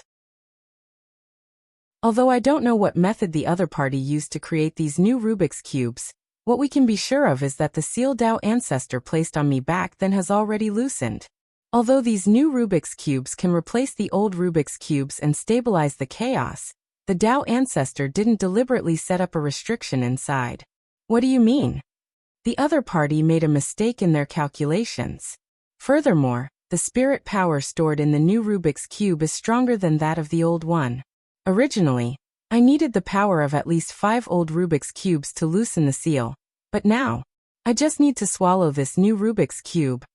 Elsewhere, after Wang Ling returned to Sword King World, The invasion of the Chaos Facehuggers had basically been dealt with. Wang Ying and Jingbai were organized and orderly, and had swept away all the invading creatures. Inside the inn, Wang Ling let Lotus Sun out of his inner world. He felt that Lotus Sun's face was a little red, and he wondered what on earth the girl had seen in his inner world. His inner world hadn't been built yet, and there was only number 60 high school, which was like an isolated island. Wang Ling didn't think there was anything to see. Classmate Wang Ling. At that moment, Lotus Sun plucked up her courage and took the initiative to call out to Wang Ling. She stepped forward and pressed down on his shoulder to stop him from moving. It's the weekend. Do you want to go to Old Street with me? Chapter 1440. Lotus Sun put her hand on Wang Ling's shoulder. She knew him too well, and was afraid that if she spoke halfway he would find a loophole and run away. Thus, she mustered up her courage and chose to face him head-on. This resulted in the two of them being very close to each other. If there was a wall behind them, and she stretched her hand back a little more, it would look like she was hammering Wang Ling against the wall. At that moment, the girl's thoughts ran wild, and her cheeks flushed red. She hurriedly let go of her hand and hid it behind her back. Actually, we're just going to pick up some local customs. It's not just the two of us. I've also invited Super Chun, Hirogua, and Liyue. She was too afraid that Wang Ling would refuse her, so she chose to take a step back. Actually, it was mainly for Wang Ling's sake. If everyone went together, it wouldn't be so awkward. Furthermore, even if it was a group activity, they should still be able to find some time to be alone. As for why she had chosen Super Chun, Hirogua, and Liyue, this was naturally within her consideration. These three people might look like third wheels, but they still had good eyesight. The wait for Wang Ling's reply seemed very long. It wouldn't be an exaggeration to say that 10 or so seconds felt like years. Wang Ling actually really wanted to read the girl's mind and see what she had seen in his inner world. But later, he felt that this was a little like a peeping Tom and was very inappropriate, so he gave up on the idea. He looked fixedly at the girl. After hearing Lotus Sun's request, he was thinking about how to refuse. Unfortunately, Lotus Sun now knew too much about him. Ordinary reasons such as not finishing his homework, being invited by someone else, or being sick, would never happen to him. While he was silent, Wang Ling heard Lotus Sun mention Super Chin, Hirogua, and Liyue. His heart suddenly relaxed quite a bit. It could be said that Lotus Sun's move had been very successful. She had accurately predicted Wang Ling's thoughts. For Wang Ling, it would indeed be easier for him to accept going out with only his acquaintances. Okay. Thus, looking at the expectant girl in front of him, Wang Ling nodded and agreed. There was only one ancient Cultivation culture street in Songhai City, and there was also an old crispy noodle snack shop on it.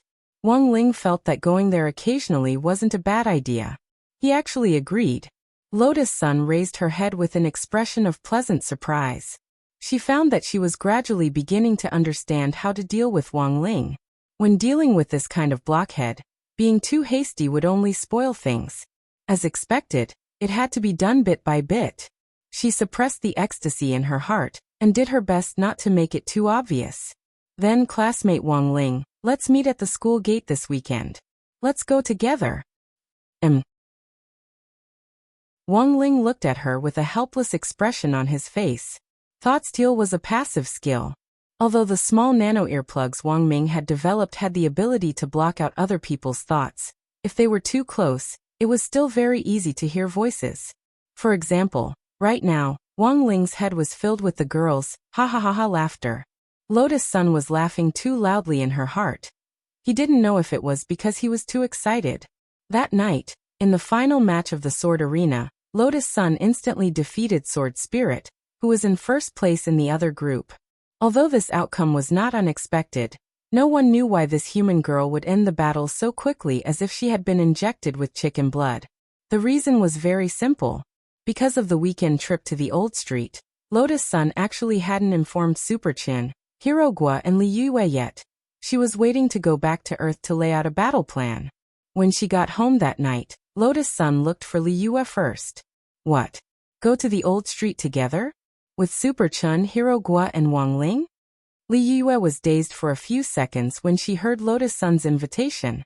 At first, she didn't understand why this girl insisted on bringing the three of them along. But very quickly, Li Yue reacted. I get it. You're afraid that you'll be rejected if you ask Wang Ling out alone, right? That's why you invited us. You know too much. Lotus Sun smiled bitterly. You clearly don't have a boyfriend. How can you know so much? Yes. Just watch a few more romance dramas. You'll always be able to come up with a plan. Li Yue smiled. Don't worry, I'll help send Super Chun and Hero Guo away after we get there, and create opportunities for you. Thank you so much. Lotus Sun sighed. She regretted not getting to know Li Yue earlier last semester. If it wasn't for the National Body Technique competition on 9 Dragon Mountain this time, she would have almost missed this godly assist. One down. After contacting Li Yue, Lotus Sun contacted Super Chun and Hero Guo. After waiting for 10 minutes or so, no one replied. She looked at the time. It was now 10 o'clock in the evening. Based on their habits, this should be the time for them to play games. What now? Should we ask them tomorrow? Sun Yinger was very curious about what Lotus Sun would do. No. Lotus Sun shook her head. As the saying went, plans couldn't keep up with changes. Setting a time early was better than anything else. I remember that the game they've been playing recently is called Public Connection? Lotus Sun suddenly remembered. This was the game that Super Chun and Hero Guo had been enjoying these days. Every day in class, they would secretly hang out, and Old Pan had almost confiscated their phones several times. Lotus Sun defined it as a large-scale game to collect and raise beautiful girls. There was no other way at that moment. Lotus Sun sighed. I'll have to go snipe them myself. You don't know which server they're on, Sun Yinger said. I don't need to know, just take first place in all of them. Lotus Sun had a kind look in her eyes. It only took about half an hour. Lotus Sun took first place on a total of 68 servers. She had asked Jiang Xiaoche to take back most of the accounts. Sun Yinger was stupefied. Her family's Rongrong was a proper money user. Sure enough, after this, Super Chun and Hero Guo immediately responded. They saw the 3-person group chat that Lotus Sun had set up, and then sent screenshots of the ranking to her one after another, asking her for details. Lotus Sun, is the number 1 ID called the leader of the Grey Sect yours? Yes, Lotus Sun replied. You two aren't replying to my messages, so I can only look for you in the game. But you took first place on all 68 servers. Super Chun and Hero Guo were stupefied. Because I don't know where you are. It's too troublesome to ask one by one. So in order for us to accompany you and Lingzi to Old Street this weekend if you agree, all 68 servers will belong to you. Half is just right. Do you think we're the kind of people who sell our souls for money? That's right. We are. Then see you this weekend. Actually, there's one more thing, Lotus Sun said at that moment. Don't worry, we both understand. Super Chun chuckled. It's just creating opportunities. We'll definitely listen to Boss Sun's arrangements. Also, I have coupons for hotels here, if you need them. No need. Lotus Sun immediately refused. She felt that Super Chun was thinking too much. This was only the beginning. And even if they went, they didn't need coupons. In any case, the hotels on Old Street were all owned by her family. But at the same time, the girl was actually a little curious about what would really happen this weekend. After all, Super Chun's blessed mouth was a little scary. Chapter 1441. With everything ready, the next thing Lotus Sun had to do that night was naturally to choose a set of decent clothes suitable for a weekend outing. Sun Yinger saw that there were already a lot of styles in the girl's wardrobe, many of which were global limited editions created by famous designers. She was a little puzzled by Lotus Sun's choice of clothes in the shop in the middle of the night. Sun Yinger now understood why every time a good-looking new skin was released for a character in a game, a bunch of people would throw everything they had to buy it. Sure enough, inspiration came from life. The benefits of installing a skin function in a game were indeed huge. A game developer might only spend a few thousand yuan to design a skin, and after it was put on sale at 5 yuan, it could sell hundreds of millions of copies. The most important thing was that everyone who bought the skin felt that it was worth the money. It was simply too real. Rongrong, you already have so many clothes. Any one of them will be dazzling on the street. Sun Yinger said helplessly as she sat next to Lotus Sun and looked at the girl who was picking out clothes. These clothes are too eye-catching. Classmate Wang Ling probably won't like them, so it's better to buy some new ones, Lotus Sun replied. The clothes she had picked out this time were all from small brands. Although they weren't as famous as the ones in her wardrobe, given the current situation, it was fine as long as they looked good. Sun Yinger pursed her lips. She didn't know if she should complain in her heart. In any case, Super Chun and the others would be going with her. Wouldn't it be fine if everyone wore school uniforms?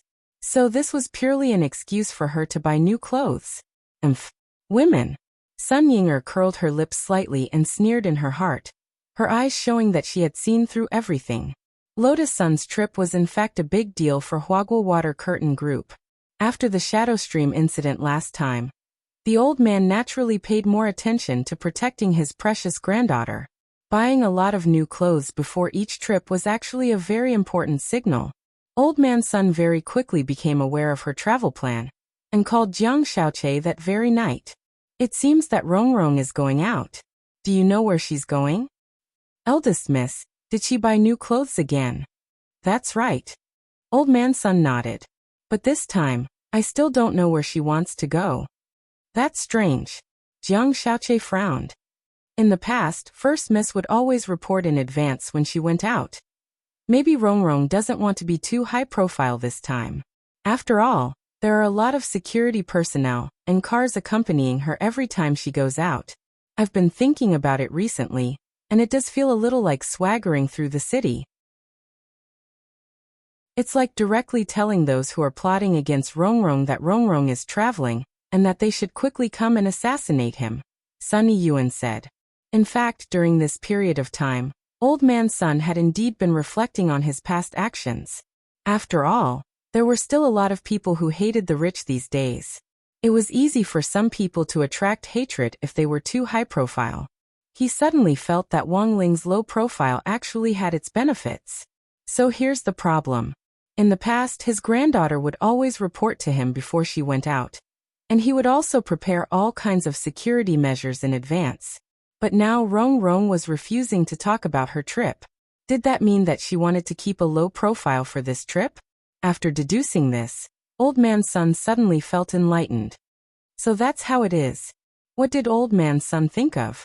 I'm guessing that Rongrong might ask classmate Wang Ling out on a date, Old Man Sun said.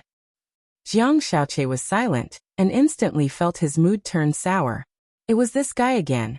He didn't know what on earth was so good about this Wang Ling young miss actually liked him so much. If Wang Ling could hear Old Man Sun's words at that moment, he would definitely sigh with emotion. It was rare for this old man's deduction to hit the nail on the head. It really wasn't easy. That was the part where he deduced. Everything sounded reasonable. But with the Sun family's inherited imagination, if he continued deducing, it was 100% certain that he would go astray. Thus, after receiving Sun Yiyuan's deduction, Jiang Xiaoche spent about 20 minutes investigating this matter. Very quickly he had an idea. Old man, I found it. Young miss is indeed going out on a trip. She's going to the Cultivation Cultural Street. But it's not just classmate Wang Ling.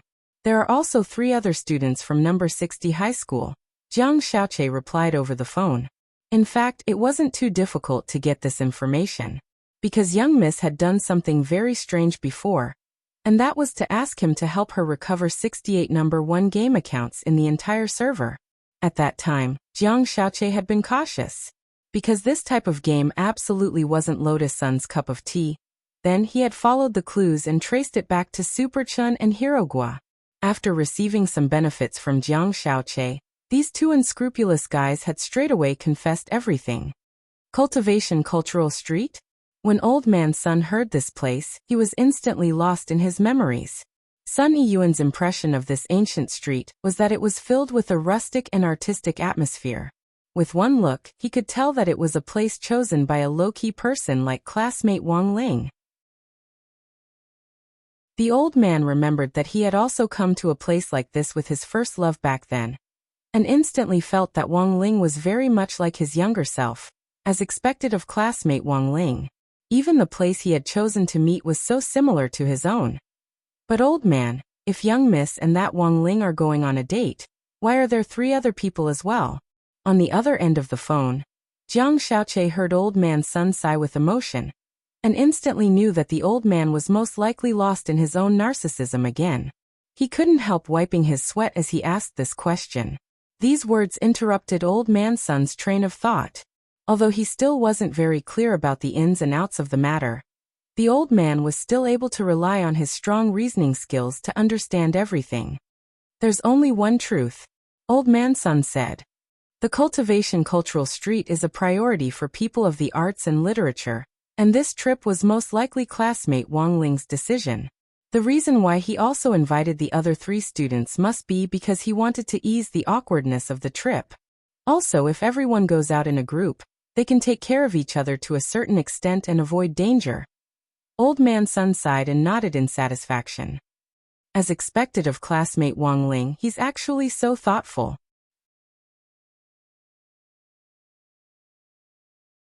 Chapter 1442. Generally speaking, old man's son's reasoning plus reverse deduction equals the correct answer. So after listening to Sun Yiyuan's king-like analysis, Jiang Xiaoqi instantly knew the ins and outs of the matter. It was definitely eldest miss who had arranged this, and she had most likely chosen the location. Damn it, this Wang Ling. Jiang Xiaoqi gnashed his teeth. It was mainly out of jealousy toward Wang Ling. He had never seen her care so much about someone, to the point where she even thought about the other party's interests when they went out. Old master, about the protection of the ancient street this time. Suppressing his jealousy, Jiang Xiaoqi spoke as calmly as he could to old man's son on the other end of the phone. The protection will continue, but don't make it so grand, old man's son said. Arrange for some people to change into the clothes of the staff of the ancient street, and disguise themselves as the staff there to carry out normal activities, and protect them in secret. Old man's son had been to the ancient street of cultivation culture before, so he was relatively familiar with the situation there. All the staff there were dressed in traditional Chinese clothing, imitating what cultivators from the old era would wear when they went out. The traditional Chinese clothing experience was also one of the more famous activities on the ancient street. All the tourists who came to the ancient street could rent suitable traditional Chinese clothing on the spot, and walk on the ancient street in ancient clothes to experience the folk customs of the old era. It really was a very romantic place. Get some security guards to disguise themselves as staff, right? But what about the original group of workers? Don't worry, the boss of the ancient street is an old friend of mine. I'll give him a call later, and ask him to set aside some time for the original staff to rest for 2 days. Of course, we'll pay for their wages for these 2 days. I don't think they'll refuse if we pay them 3 times the usual amount, old man's son Su Hong said. Understood. Rest early, old master. Jiang Xiaoqi nodded. Then he hung up. A date on the ancient street. Jiang Xiaoqi curled his lips. He suddenly had a new plan in mind. A plan that would expose Wang Ling's true nature on the ancient street. After the failure of inviting Old Gray and his men from the loyalty group last time, based on the previous failure, Jiang Xiaoqi had made a new summary. If he wanted to realize his plan, it was far from enough to rely on his own efforts. At times like this, he needed teammates to coordinate from the inside and outside. The first person Jiang Xiaoqi thought of was Jiang Yingying. Since Jiang Yingying had transferred schools for Wang Ling's sake, Jiang Xiaoqi guessed that this little girl wouldn't want them to be together. Therefore, with the same goal in mind, Jiang Xiaoqi felt that this was a good opportunity to cooperate with Jiang Yingying. In order to add Jiang Yingying's WeChat ID, he couldn't find a suitable reason, causing him to waste hundreds of alternate WeChat accounts. However, everything was different now. I have information on Wang Ling. Do you want to know? Jiang Xiaoqi sent a friend request to Jiang Yingying. This time, Jiang Yingying approved his request almost immediately. Although he had successfully added her as a friend on WeChat, Jiang Xiaoqi still felt that something was wrong. He had failed so many times, but in the end, Wang Ling had passed. It was too hard for him. Jiang Yingying was actually very gloomy. Lotus Sun becoming the leader of the Gray sect was like a fishbone stuck in her throat, and she didn't know what to do. She wasn't the eldest daughter of a rich family, and especially not Marshal Zhang's granddaughter, so she had to pay more attention to her words and actions as well as her daily expenses. Otherwise, it was very likely that she would cause trouble for her grandfather. Jiang Yingying had always been used to dealing with matters of the heart on her own. Before transferring to number 60 high, she had already predicted that Lotus Sun might be her biggest opponent. But now Jiang Yingying realized a problem. Compared with this eldest daughter, her status wasn't high enough. Without anyone else to help her, it would be very difficult for her to fight Lotus Sun. Jiang Yingying had originally planned to become the leader of the Gray sect, and then use his influence to learn more about Lotus Sun, before finally taking action to deal with her. Unfortunately, it seemed that Lotus Sun had predicted this, and had used money to secure the position of leader of the Gray sect. Jiang Yingying had been defeated in the first round of confrontation. Thus, Jiang Yingying was now in a predicament. Now that she had just arrived at number 60 high and was unfamiliar with the place and the people, it was really too difficult for her to carry out her next plan. Jiang Yingying had originally planned to have Yi Jiang accompany her to number 60 high after he recovered. However, Yi Jiang was still in a semi-autistic state. Although his condition was slightly better than before, he still hadn't completely returned to normal. So when it came down to it, Jiang Yingying realized that she had been too impatient. If Brother Yi was here, it would probably be a lot better. Jiang Yingying lay on her stomach on the bed, her slender legs flapping up and down. She was scratching her head in distress when her phone vibrated. The ID showed that a man called Archer was trying to add her as a friend. The truth was that Jiang Yingying had been feeling harassed recently, as a large number of strange men tried to add her almost every day. Almost out of habit, Jiang Yingying was about to reject the request and blacklist her. But at that moment, a comment about Wang Ling caught her attention. "You are?" Jiang Yingying was curious. After some thought, she agreed to the other party's request. "Actually, I'm one of eldest Miss Lotus Sun's pursuers." Jiang Xiaoqie sent a mysterious message. "I know. Classmate Jiang, you have a good impression of that classmate Wang Ling, right? I just admire his literary talent, don't talk nonsense." The moment Jiang Yingying saw the message, her cheeks instantly turned red. "Since that's the case, we can work together. Because our goals are the same." Jiang Xiaoqie directly typed. "It's like this, I received a piece of information. This weekend, Wang Ling, Lotus Sun, and the 3 third wheels will go to the ancient Cultivation Cultural Street." "I know that place," Jiang Yingying quickly replied. As a cultured girl, Jiang Yingying always had a different experience every time she went to that ancient street. At the same time, she was very familiar with the layout of that ancient street, because she had already been there more than once. She had saved up quite a few coupons for the food circles there. "Are you sure this information is reliable?" But out of caution, Jiang Yingying still asked dubiously. "It's 100% reliable. If you don't believe me, you can go to school tomorrow and check it out with either Hirogua or Super Chun, those 2 third wheels. They're that Wang Ling's best buddies," said Jiang Xiaoqie. "Alright, if it's true, I agree to work together." Jiang Yingying nodded. Actually, at this point in the conversation, Jiang Yingying already knew that it was most likely true. Jiang Yingying had a deep impression of Super Chun and Hirogua. She still remembered that in the canteen, that person called Super Chun had directly declared that he was Wang Ling's best buddy. If this person called Archer was just a bored swindler, there was no way he would know so much. "So, what do you want me to do?" Jiang Yingying asked at that moment. "The first step is to disguise ourselves and enter the ancient street together," said Jiang Xiaoqie. "How do we disguise ourselves?" "Of course we pretend to be boyfriend and girlfriend."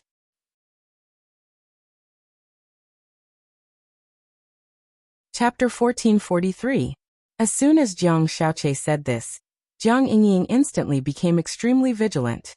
For some reason, she suddenly felt like she had been tricked. "Can't we be siblings?" Jiang Yingying asked tentatively. She really couldn't accept pretending to be boyfriend and girlfriend. She had already given her heart to classmate Wang Ling. Cultivation culture ancient street is a holy land for artistic couples. How can siblings go there? Performing orthopedics? Jiang Xiaoche said with a smile as he sent the message. He found this girl Jiang Yingying more and more interesting. As expected of the girl he loved the most after Lotus Sun. Then, Jiang Yingying typed a string of words, which almost made Jiang Xiaoche choke. But, does this count as cheating? You're not with that Wang Ling right now. How is this considered cheating? Jiang Xiaoche replied quickly. At the same time, he face-bombed. He marveled at the girl's brain on the other end of WeChat. Classmate Jiang Yingying, think about it this way. If this succeeds, you might be promoted. Jiang Xiaoche tried his best to instigate her. Of course, it's normal for you to have misgivings about being boyfriend and girlfriend. At worst, we can set some rules. During this period of pretending to be boyfriend and girlfriend, apart from holding hands and hugging, we won't cross the line. How about that? And we have to hold hands and hug. Of course. This is pretending to be a couple. Holding hands and hugging are the bare minimum, right? Otherwise, wouldn't it be too fake if other people saw through us? Jiang Xiaoche felt that this was the fastest he had ever typed in his life. Just think of it as doing it for Wang Ling, and I'm doing it for Rongrong. In order to obtain happiness, it's actually not a loss to make a sacrifice first. What's the saying again? If I don't go to the ground, who will? It could only be said that Jiang Xiaoche was indeed Jiang Xiaoche. As the Chief Secretary General of Huaguo Water Curtain Group, and a senior employee who was highly regarded by Old Man Sun, Jiang Xiaoche's ability to bluff people was nothing to scoff at. A series of verbal cannons immediately bombarded Jiang Yingying with cuts and bruises. Fine. I agree. In the end, Jiang Yingying mustered up her courage and agreed to Jiang Xiaoche's conditions. All right, do you have time tonight? I'll treat you to a meal. Jiang Xiaoche couldn't help but smile through the phone screen.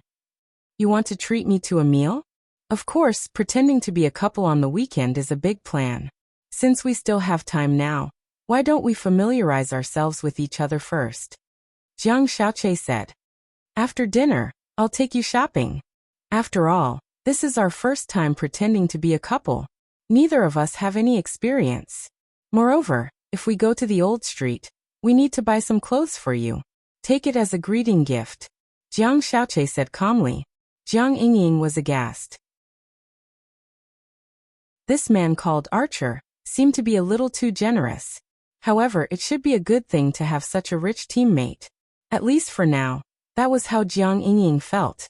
Jiang Xiaoche's wealth and intelligence network were things that Jiang Yingying didn't have right now. Without these two factors, she wouldn't have enough power to resist Lotus Sunday. Just as she was at her wit's end, Jiang Xiaoche appeared. He was like a savior sent by the heavens to save him. So, Archer, what exactly do you do? Jiang Yingying was curious about Archer's true identity. Actually, I'm a private detective, Jiang Xiaoche said. Although it was just nonsense, Jiang Xiaoche felt that his professional identity was reasonable. After all, he had been with Old Master Sun for so many years. The stock market and some other things were all based on his superb reasoning ability. Combined with Old Master Sun's words, he was able to do things perfectly. A detective. Jiang Yingying was a little surprised by this answer. Since he was a detective, he had to have a smart mind and a strong reasoning ability. To put it bluntly, a detective was someone who had a certain amount of experience and accumulated knowledge. As someone who pursued literature, Jiang Yingying's impression of Jiang Xiaoche instantly improved when she thought of his professional identity as a detective. This could be considered a rare stroke of luck for Jiang Xiaoche.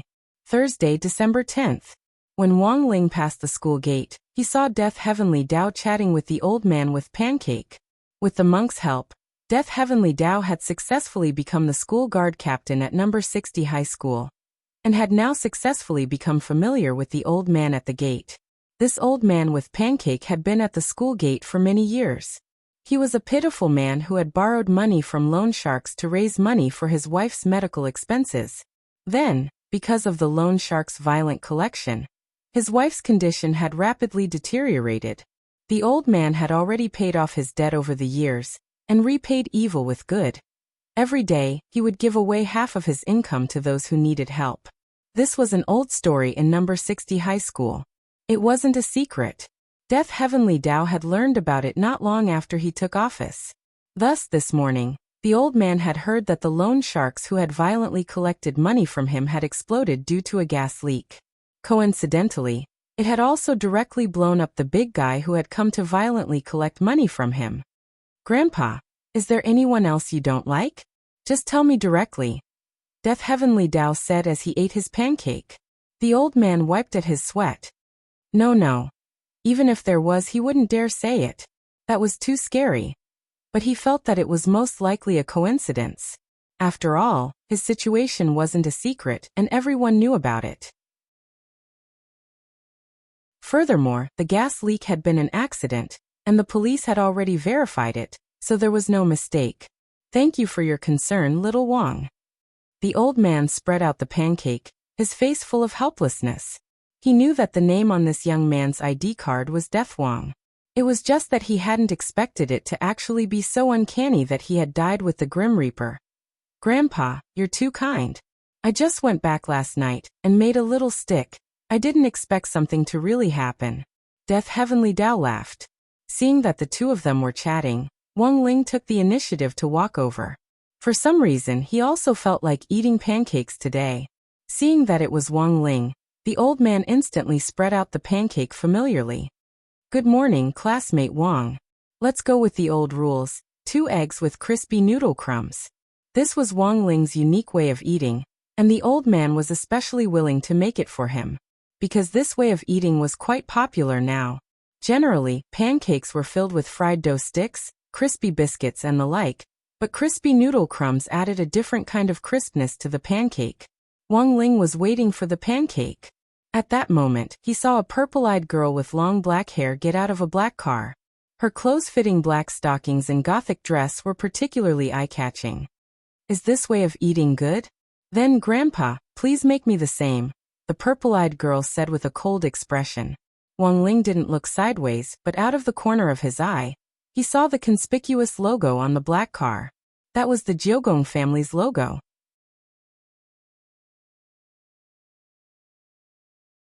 Chapter 1444.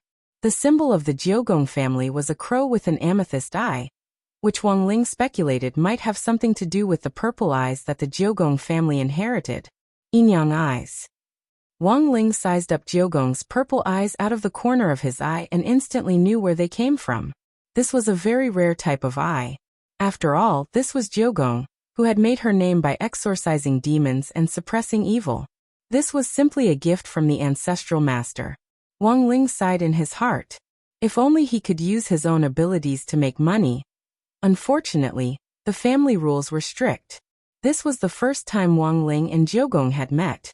But intuitively, Wang Ling felt that Jiogong wasn't a bad person. After all, foreigners who could accept the setting of crispy noodle snacks and crispy pancakes were actually quite rare. Jiogong stopped in front of the fruit jianbing stall, and behind her stood a female bodyguard in a suit and sunglasses. The female bodyguard, who had tattoos of the Jiogong family on her ankles and wrists, was looking worriedly at the fruit jianbing stall in front of her. "Miss, the food at this roadside stall isn't hygienic." "Humph. You won't get sick if you eat it. Back off." Jiogong gave the female bodyguard a cold look, and with one look, she obediently stepped back. The dignified eldest daughter of the Jiogong family indeed had a strong aura. Wang Ling immediately thought of Lotus Sunday, and realized the difference between the two. Although they were both eldest daughters, Lotus Sun had taken the route of being close to the people, and had aimed to attract their attention. Jiogong, on the other hand, was different.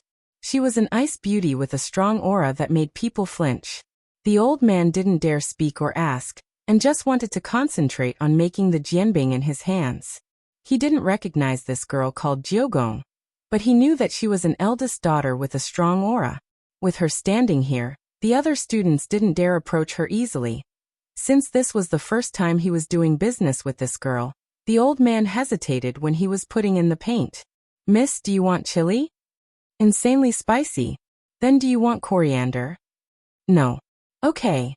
Then the old man flipped the bottom of the jianbing with a spatula, and poured the crispy noodle snacks he had prepared on it. Finally, he rolled the entire jianbing, wrapped it in oil-absorbing paper, and put a disposable plastic bag over it before handing it to Jiogong with both hands. "Miss, be careful, it's hot." The entire process took less than a minute. A minute of Chinese cuisine? Interesting. Jiogong carefully took it and stared at the pancake in her hand, lost in thought, and then took a tentative bite. The wonderful texture instantly invaded Jiogong's taste buds, causing her purple eyes to flash with a flash of light. "How's the taste?" Death Heavenly Axiom, who was wearing a school guard uniform, looked at Jiogong. "That's it. It's not as good as the octopus balls downstairs." Jiogong commented coldly before taking another big bite. Uncle Jianbing, Wang Ling and Death Heavenly Dao. Could it be that she was at Sundra? His mouth said it didn't taste good, but his body was very honest. "My bodyguard is right. Your stall is too small, and the plates are dirty. It's not very hygienic. Sorry for the trouble." The old man bowed helplessly, contentedly eating the pancake in her hand. Ryoko Komiya snorted at the old man. "I just want to try something new. I won't buy it a second time." Then she strolled slowly through the gate of number 60 high school. Like Jiang Yingying yesterday, she was here to register for the school today. Wang Ling chewed on his pancake as he walked unhurriedly behind Jiogong. As they approached the school building, Wang Ling heard Ryoko whisper to the female bodyguard next to her. "You change into casual clothes and go to that pancake stall again." "Yes, Mississippi," the female bodyguard understood. "Are you going to smash it?" "I'll do it right away." "Smash what?" Jiogong panicked and almost shouted. "I'm asking you to buy me another 20. When you wear casual clothes, remember to cover up your tattoo, so you don't scare people." "So this is compensation?" The female bodyguard smiled bitterly. She realized this was her family's young miss compensating the old man just now. After all, when buying pancakes, a lot of the other students didn't dare approach him, and they interfered with his business. "Heh, compensation? Do you really think I'm doing charity?" "This is charity, charity," Ryoko Komiya emphasized in a low voice. "Yes, miss, you're right. Also, when the old man is done with his business, go and arrange a shop for him at the entrance of the school. I'll pay for it from my account." Jiogong nibbled on the pancake in her hand, her expression expressionless, but the delicious blush on her cheeks hadn't faded. "Miss, it's too dirty, I'm cleaning up the city." After saying that, Ryoko Komiya snorted softly and walked toward the headmaster's office. Wang Ling watched Ryoko Komiya leave, and at the same time he deeply admired his own crispy noodle snack's judgment rules. Sure enough, his guess had been right. People who liked to eat crispy noodle snacks couldn't be that bad. Ryoko Komiya wasn't a bad person, but with this kind of personality, it would be easy for others to offend her if they didn't understand her. At that moment, Wang Ling finished the last bite of his pancake, and habitually licked his fingers as he thought to himself, "Come to think of it, there really had been a lot of transfer students recently. Yesterday it was Jiang Yingying, and today it was Ryoko Komiya. But it looked like Kyuya Ryoko wasn't after him, which made him instantly feel a lot more at ease." Headmaster Chun and Ajwa had already been waiting in the headmaster's office for a long time. The Ryoko family settling in number 60 high was a big deal. As Headmaster Chun was naturally happy. This way, number 60 high would be in line with international standards. In the future, they could even use the Ryoko family's influence on Sun Island to carry out student exchange activities. This was the day that Ryoko Komiya would register at number 60 high, and Headmaster Chin would personally welcome her. It was just that Ryoko Komiya had requested that Ajwa receive her. At that moment, sensing Ryoko Komiya's aura approaching, Headmaster Chin patted Ajwa on the shoulder. "Brother Jwa, I'll leave the rest to you. I'll excuse myself for a bit." "Don't worry, Lord Headmaster." Ajwa smiled politely, and then saw Headmaster Chin open a cabinet on the side and enter it. He made a bye-bye gesture at Ajwa, then swiftly disappeared. Ajwa sucked in a cold breath. He had actually set up a transmission array in a cabinet. That was quite sophisticated. As soon as Headmaster Chin left, Ryoko Komiya opened the door and walked in alone. She hadn't brought any other bodyguards with her. The only one who had followed her earlier had been sent to buy pancakes and fruit pancakes, and Ryoko had deliberately sent him away. As soon as she entered, Ryoko saw Ajwa and walked over with a smile on her face. "Hello, classmate Ryoko, I'm Ajwa." Unexpectedly, Ryoko slapped Ajwa's hand away with a paw. No need for a handshake. Ajwa didn't know what on earth had happened to cause Ryoko Komiya to look angry.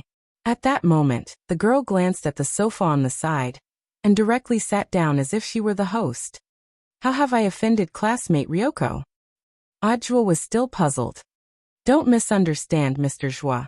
You didn't offend me." At that moment, Ryoko stared at Ajwa. "But the entire Ryoko family." Ajwa was blank. "Are you still playing dumb, Mr. Swindler?" Ryoko Komiya smiled mysteriously.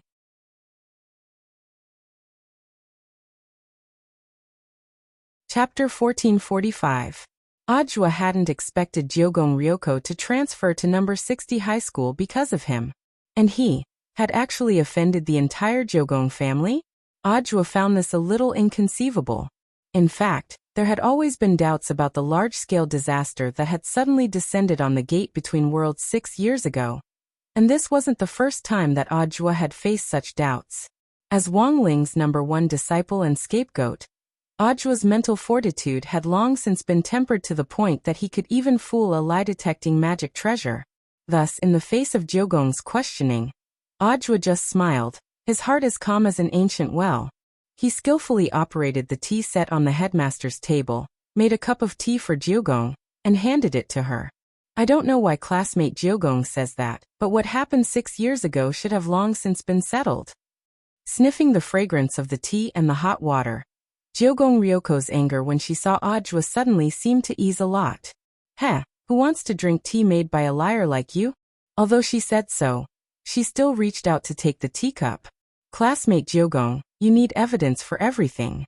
I don't know why the Jyogung family hates me so much, but if there's any misunderstanding, I think it's better to clear things up as soon as possible," said Ajwa.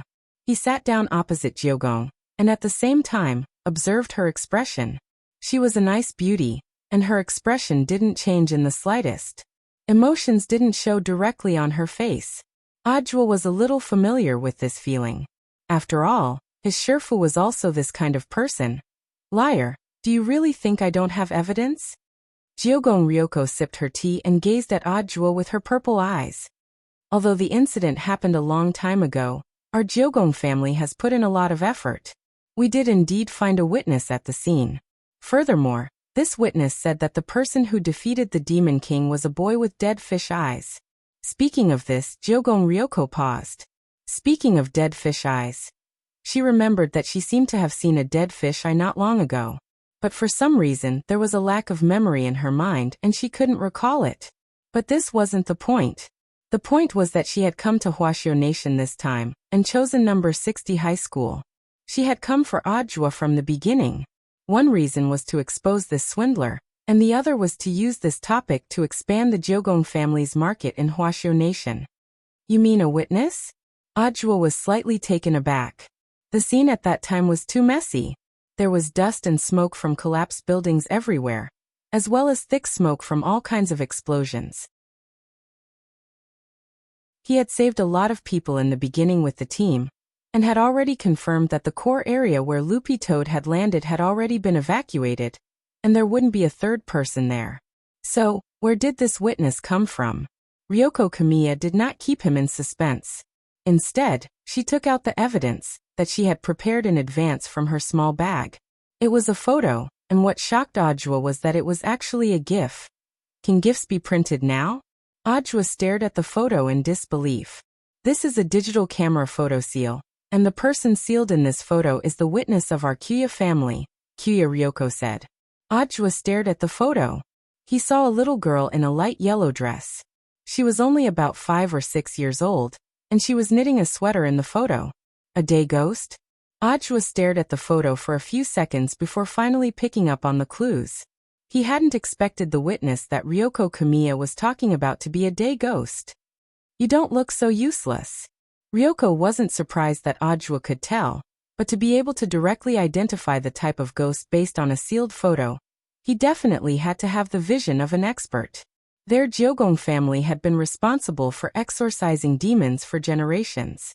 Although Jiogong still hated this swindler Ajwa, it had to be said that he was much better than her disappointing brothers. This instantly made Ryoko feel a little humiliated and angry, and she said to Ajwa, "But for a swindler like you who habitually hogs glory, you should also have some special knowledge in the area of exorcism." Ajwa: "It's just the words of a 5 or 6-year-old girl. How can classmate Jiogong believe it?" Ajwa smiled calmly. She said that the one who defeated the Demon King was a boy. How old was the boy at that time? 10 years old, Ryoko Komiya answered. 10 years old. No matter how talented a cultivator is at this age, he would at best be a golden core cultivator. A golden core cultivator can defeat a Demon King? Ajwa laughed. Weren't you also a golden core cultivator at that time? Ryoko asked. As I said, the Monster King was already very weak after a series of attacks, so I only went to give him the final blow. Ajwa retorted. I've already clarified this with a lot of the media. As for the media's increasingly ridiculous claims about the 10,000 miles parting air sword, those are indeed exaggerated. However, Ryoko Komiya didn't buy Ajwa's explanation. You're just trying to flatter me, that's all. Komiya Ryoko snorted. Also, let me tell you, the day-wandering ghost girl in this photo looks like she's only 5 or 6 years old. But that was because she was at that age when she died. That was why his appearance was fixed.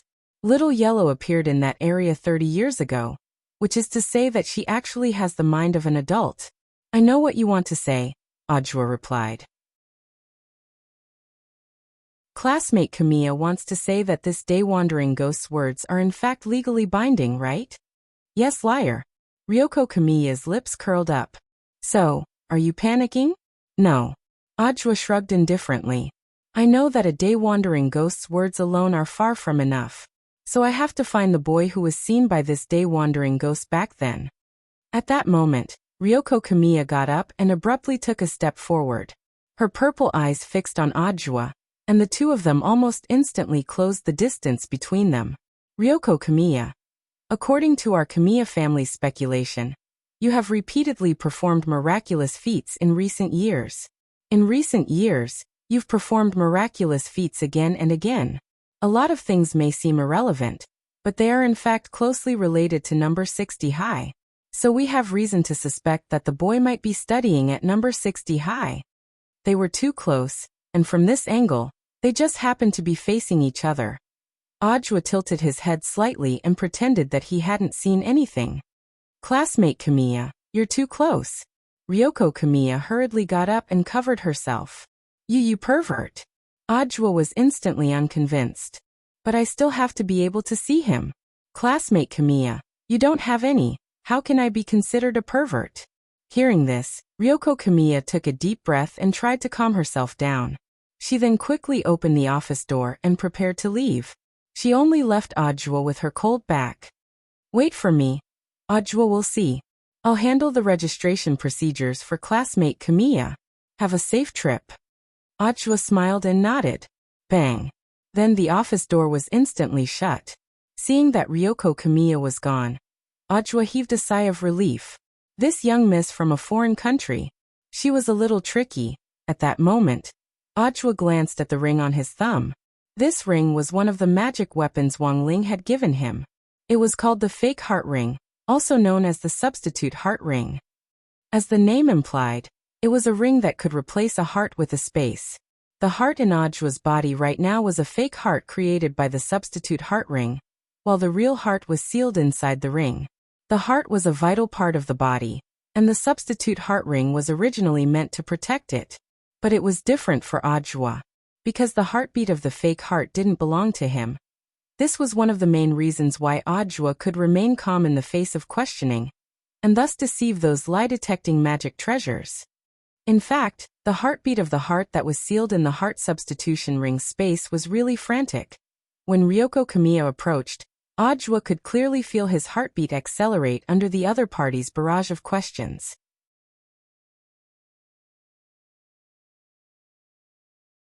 Chapter 1446. Ajwa hadn't expected Ryoko Kamiya to be so aggressive. Since they wanted to further expand the Jeogong family's market in Hwashyo Nation, it was likely that their current strategy was to attack him, the director, who was currently in the limelight. Ajwa was tired. There had already been a lot of doubts about him online. If Kamiya Ryoko released all the evidence, it would probably cause another storm. Only the heavens knew that the Jeogong family would use a day-wandering ghost as a witness. This was because there was indeed no third outsider in the core region at that time. Fengxing was one of them, but he wasn't an outsider now. Furthermore, even if the Jeogong family could find out who he was, given his temper, he wouldn't say anything. It looks like I'll have to discuss this matter with Shifu as soon as possible, and tell him to be careful in the next few days. Ajwa vaguely sensed that something wasn't right.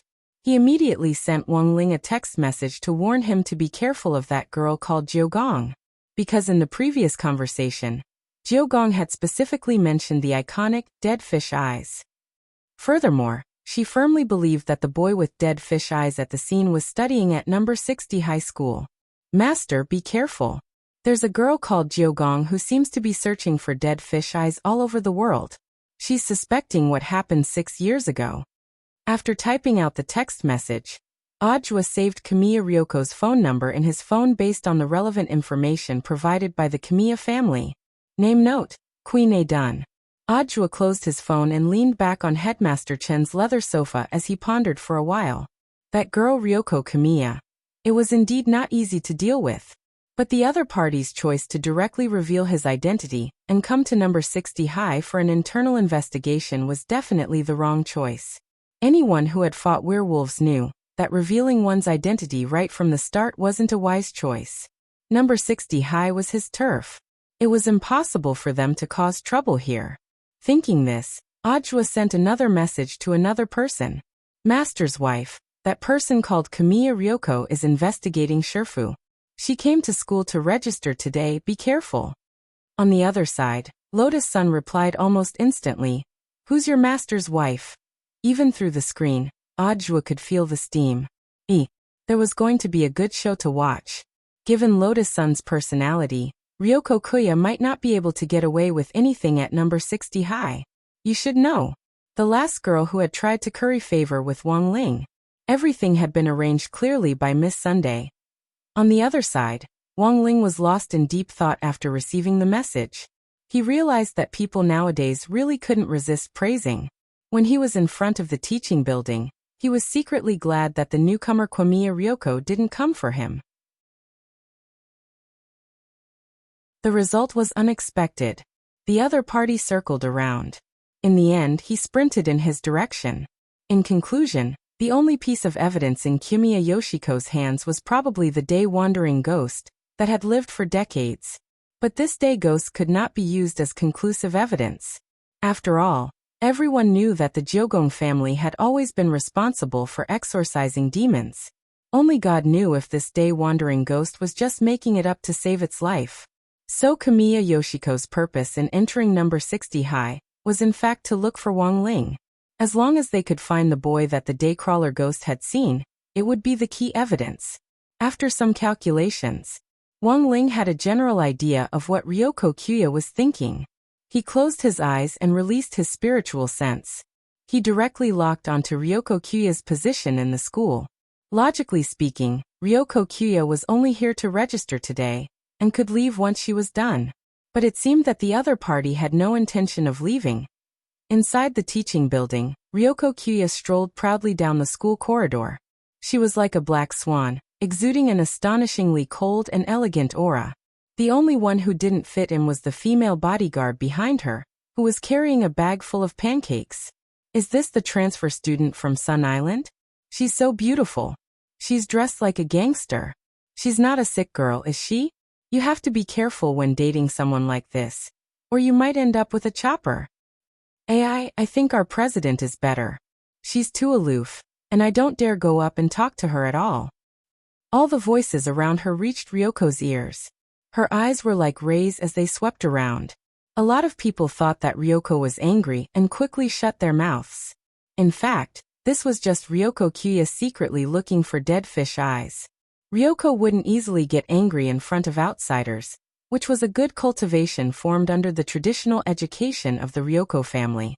As a young lady, she had to have the attitude of a young lady. She enjoyed the resources that most people in the world didn't have. It was normal for there to be some criticism. So Ryoko had long been accustomed to the comments of outsiders. Besides, these words weren't vicious, and they didn't even have the qualifications to make her heart beat faster. She purposely slowed down her pace as she walked past every classroom, searching for boys with dead fish eyes. Then she remembered their appearance. Although no one dared to be too close to her during the whole process, it was still a bit too much. After searching the first 2 classrooms, a girl seemed to have summoned up her courage and walked over to Ryoko Kyuya. She took the initiative to reach out her hand. "Hello, Ryoko Kyuya." "You are?" Ryoko looked at the girl's hand, thinking about something, but in the end, she didn't shake it. She just said, "What's the matter? Just say it." "I'm the secretary of the student union. Our president would like to invite you over." The short-haired girl smiled. She hadn't expected Ryoko to be so cold and aloof, and she withdrew her hand a little awkwardly. "Does your president often exploit you?" Ryoko found it interesting. She knew who the president of number 60 high school's student union was. Hwagwa Water Curtain Group and the Ryoko family also had business cooperation. Ryoko Kyuya and Lotus Sun had once met at a family gathering, but that had been several years ago. "No, there's no such thing. The president is very good to us." The short-haired girl was terrified. "Then why do your hands look like chicken claws? It's obvious that you've been working with words for a long time." Ryoko Kyuya sneered. She then took out an unopened bottle of hand cream from her bag and gave it to the girl. This was a special hand cream made by the Ryoko family. It was made with pure natural ingredients and had an immediate effect. It couldn't be bought on the market. "Ryoko Kyuya, don't get me wrong. I'm not giving you this because your hands look like chicken claws. It's just a fee for leading the way," Ryoko Kyuya said expressionlessly. "Then let's go." "Okay." The short-haired girl was flattered. On the way, Ryoko suddenly asked a question. "Oh, by the way, what's the student union system like? How is the president elected?" "Of course it's elected by public vote every year. Of course, if there are objections to the president's work, he can also be publicly impeached." Ryoko Kyuya nodded. "But why do you ask, Ryoko?" The short-haired girl was curious and had a bad feeling. "Because I want to be the president." Ryoko's answer was concise and to the point.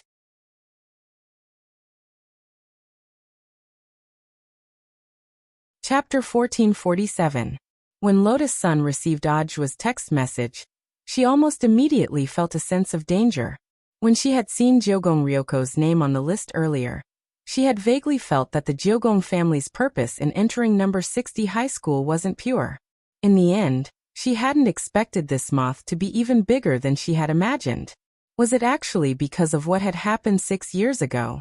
She didn't know why the Jyogong family was blaming Ajua for everything, but since this matter had something to do with Wang Ling, she naturally couldn't just sit back and watch. It had taken her so long to finally learn classmate Wang Ling's secret. How could she let this secret leak out so easily? Jyogong Ryoko, right? Lotus Sun took a deep breath, and then directly accessed the surveillance footage from the computer in the student union office to find out Jyogong Ryoko's current location. Everything was just as Ajua had said. Jyogong Ryoko seemed to be strolling around the school, but was in fact deliberately checking out the boys with dead fish eyes. The situation was more urgent than she had imagined. The girl immediately sent a text message to a student union officer and asked her to bring Jyogong Ryoko to her office. And so 5 or 6 minutes later, this aloof young miss dressed in a dark Gothic style appeared at the door of the student union office with an arrogant expression on her face. Seeing this, the female bodyguard carrying the bag of pancakes behind her hurriedly stopped the female officer and closed the office door. There was a strong smell of gunpowder. It was as if a big fight could break out at any moment. Will they fight? The female officer was a little worried. You're thinking too much. They're both young misses, how could they fight? I'm actually saving you by pulling you back. Saving me? Knowing too much isn't a good thing, said the female bodyguard. This was the conclusion of her many years as a personal bodyguard. It was better not to get involved in a fight between young misses so easily. Otherwise, there was a high chance that you would be caught and thrown into the river. Sure enough, everything was as the female bodyguard had predicted. It was impossible for them to fight, but the smell of gunpowder was indeed very strong. Feeling the door close behind her, Jyogong Ryoko walked briskly to the desk. She propped herself up on the table and stared at the calm girl in front of her with her purple eyes, a faint murderous look in her eyes. Lotus-san, long time no see. Yeah, long time no see. Lotus-san smiled. I didn't expect you to actually choose number 60 high this time. Because she had already seen Kwamiya Lianko's temper, Lotus-san didn't feel uncomfortable with Kwamiya Ryoko's somewhat aggressive attitude. Kwamiya Yoshiko could be considered an old acquaintance of hers, so she had a certain degree of understanding of her. Thus, it might be easier for Lotus-san to deal with Jyogong than for Jiang Yingying. We've all grown a lot. But with your cultivation level, why haven't you broken through to foundation establishment? I'm about to break through. Being able to break through the foundation establishment stage to the Jindan stage in the first year of high school. Isn't this amazing growth? Kamiya Yoshiko said as she found a chair and sat down. It was normal for girls to compare with each other. Lotus-san didn't find this strange, and the expression on her face clearly showed some helplessness. When it comes to realms, just let nature take its course. Also, it's useless for girls to just grow in realms. What do you mean? Kwamiya Ryoko frowned slightly, feeling that there was more to it than meets the eye. You know what I mean? Lotus-san smiled reservedly as she looked at Kwamiya's flatness. Sometimes, flatness wasn't just an adjective. It could also be a noun. Realizing that Lotus-san had turned the tables on her, the corners of Kwamiya Ryoko's mouth twitched. Aren't you the same? A little better than you. Lotus-san straightened her back to show off her curvaceous figure. In a situation where there wasn't an obvious gap between them, being a little better hurt the most. It had to be said that Lotus-san's words indeed had the effect of lightning bolts. Kwamiya Ryoko instantly had a nervous breakdown. She was both embarrassed and annoyed, and didn't know what to say. After all, this was a topic that only girls would compare and constantly pay attention to. It could only be said that as the president of number 60 high school's student council, Lotus-san was in the end Lotus Sunday. Such an outstanding ability to set the pace, indeed wasn't something that ordinary people could do. With just a few words, Jyogong Ryoko was flustered, and she even forgot why she had come to the student council in the first place. Although on the surface, Jyogong Ryoko's expression didn't change much. But Lotus-san knew that classmate Jyogong's heart must be in a mess right now. However, Lotus-san already admired her for being able to control her emotions and not let them show on her face. She was indeed a respectable opponent. Unfortunately, her level wasn't high enough. After a moment of dead silence, Jyogong Ryoko took a deep breath and braced herself to get back at Lotus Sunday. Your family started out in the elixir business. So I actually have reason to suspect that you've taken some special elixir. Contrary to Jyogong Ryoko's expectations, the girl sitting in the president's seat directly admitted it. Lotus-san. That's right, classmate Jyogong, I took some supplements. You're actually admitting it just like that? Jyogong Ryoko was alarmed and astonished at Lotus-san's strategy. She felt like she was now playing chess with Lotus Sunday. But she couldn't understand the other party's strategy at all, directly admitting it was fine. But what kind of operation was this? Jyogong Ryoko felt that this was actually a very private matter. It was like some celebrities who clearly had plastic surgery but said they hadn't. But for girls, that part, of course it had to be natural so they could show off. Although I took supplements, they're all natural. Lotus-san smiled slightly. Classmate Jyogong should be well aware of the importance of genes. Genes. The supplements I'm taking can only stimulate my original genes and allow me to grow. But if your genes aren't good enough, it's useless no matter how much you eat. Lotus-san smiled. It's like some of the growth products on the market. If your parents aren't tall, no matter how much you eat, you won't be able to change your genes and grow taller. The more Jiogong Ryoko listened, the more she felt that there was something wrong with her words. Speak clearly. What do you mean? Lotus-san hurriedly apologized. Classmate Jiogong, don't misunderstand, I didn't mean anything else. I just knew that classmate Jiogong might come to number 60 high, so I prepared a greeting gift in advance. Saying that, she opened a drawer and put the gift box she had prepared on the table. Jiogong Ryoko walked over and stroked the box. What's this? The supplements I took. Lotus-san smiled. As long as you take them, they'll take effect immediately. Heh, do I need something like that? Jiogong Ryoko snorted, but still reached out to accept the gift with a grateful expression. Don't get me wrong, I'm just leaving it for my female bodyguard. Who knows if it's poisoned? Understood. Lotus-san nodded. After accepting the gift, Jiogong Ryoko immediately turned to leave. It wasn't until the office door was closed that Lotus-san's expression completely relaxed. Classmate Jiogong was indeed very difficult to deal with. However, she had won this round, because the so-called supplements in the gift box weren't real supplements. Instead, it was a mild hallucinogenic water called The Whole World is Dead Fish Eyes. It could be consumed orally or inhaled to achieve the same effect. Those who were affected would hallucinate for 72 hours. As the name suggested, everyone's eyes would turn into dead fish eyes in the eyes of those who were affected. This was what Lotus-san had predicted might happen, and she had specially commissioned the group's research department to secretly prepare the medicine. She hadn't expected it to really come in handy this time. Elsewhere, after leaving the office, Jiogong Ryoko immediately went to the women's restroom. She couldn't wait to open the bottle of the supplements. First she sniffed it, and then frowned. This should be taken orally. Jiogong Ryoko was deeply conflicted. After all, this was something that had to be eaten. After careful consideration, Jiogong Ryoko felt that it was better to be cautious. Heh, Lotus-san, are you trying to trick me into taking the medicine? I won't fall for it. I'm going to test it, and see what on earth it is. So, she resisted the urge to take it and put the medicine away again. But Jiogong Ryoko didn't know. In fact, she had already fallen for it. The Whole World is Dead Fish Eyes medicine was equally effective when inhaled. And this was also within Lotus-san's calculations.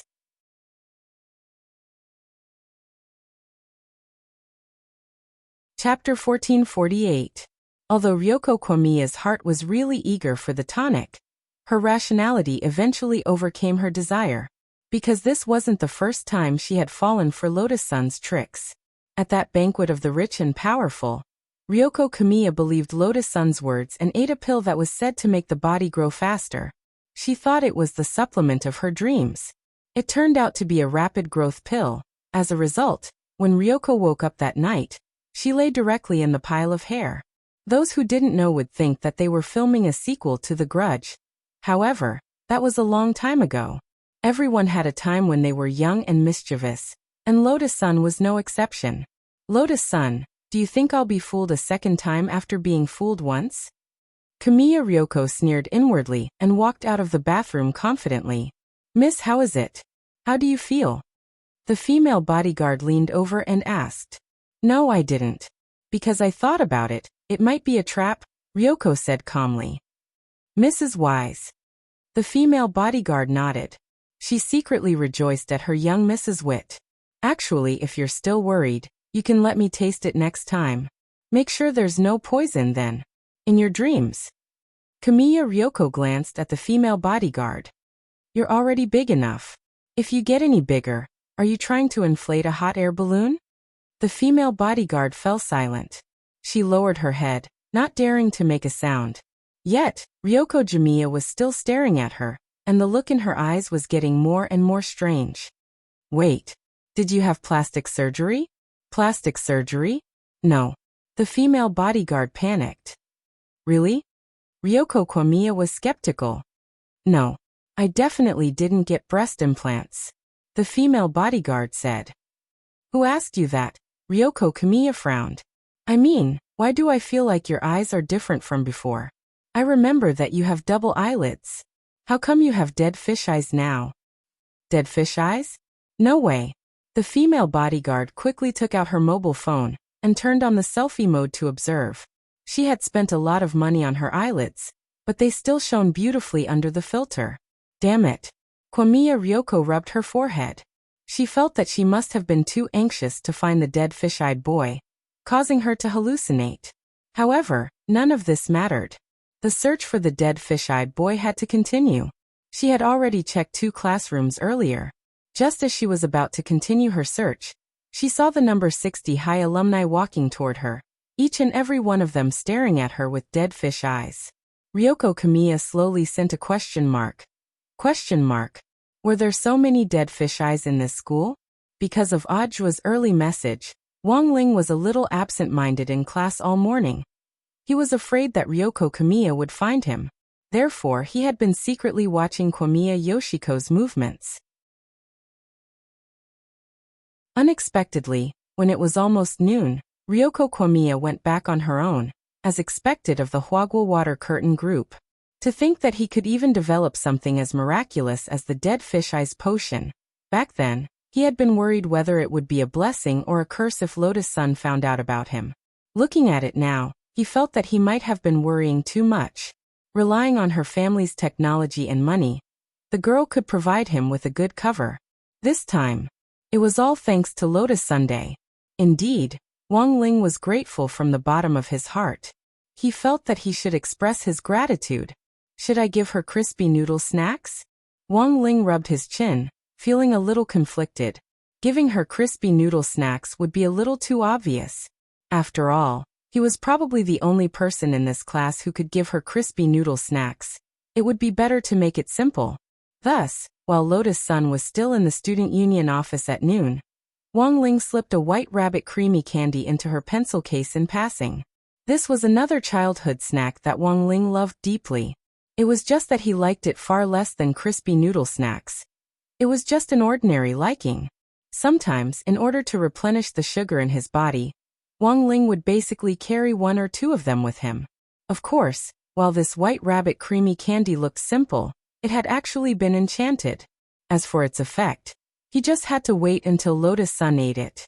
Elsewhere, Ryoko Kiyomiya, who thought there was something wrong with her brain, quickly returned to the high-end villa she was staying in. This was a place the Kiyomiya family had specially bought to make it easier for Ryoko to continue her activities in Songhai City. The price of the entire villa was 600,000 per square meter, which was undoubtedly an aristocratic area. Kiyomiya's villa was divided into 5 floors, including a basement.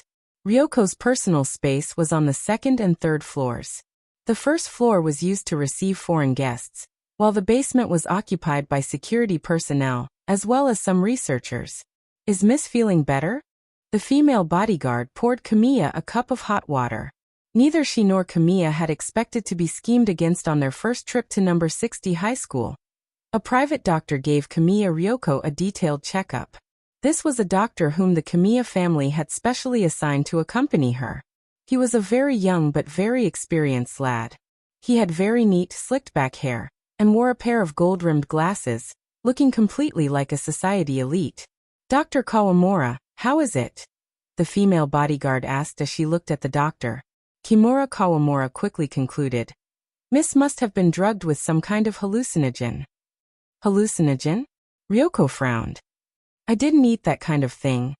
"You don't have to take it. High-grade hallucinogens are equally effective when inhaled." Kimura Daikawa put down the stethoscope and said, "Inhale." Ryoko seemed to realize something in an instant. She didn't say anything and just clenched her fists. "It seems that Miss should already know which part is the problem." Kimura Daikawa tried to restrain his smile. "Enough nonsense. Is there any way to remove the hallucinogenic effects?" Jiogong asked. "To remove the effects of a hallucinogen, we need to prescribe the right medicine. But if we take into account the analysis of the ingredients and the research and development time, it usually takes a long time. The young lady's symptoms were actually not very strong. It will be lifted on its own in about 2 to 3 days, Kimura Daikawa said. This time, I underestimated my opponent. Kiyomiya Ryoko sighed. The future is long. Miss, you don't have to be so hasty. Master said that the current situation is favorable to us, said Kimura Daikawa. So as long as we follow the prescribed order, there will be no problem. I know. Ryoko Kwamiya nodded. In fact, she had fallen into the trap this time. But for Ryoko Kwamiya, it wasn't like she hadn't gained anything at all. If that dead fish-eyed boy wasn't at number 60 high school, then why had Lotus-san given her that kind of drug to cover it up? This showed that she might already be very close to the truth. Also, it seemed that Lotus-san definitely knew something. At that moment, the female bodyguard looked at the time and reminded her. Miss, the internet celebrity tech expert you made an appointment with, Master Shochong, is already at the door. Ryoko Kwamiya nodded. Have him wait for me on the first floor. I'll go down after I change.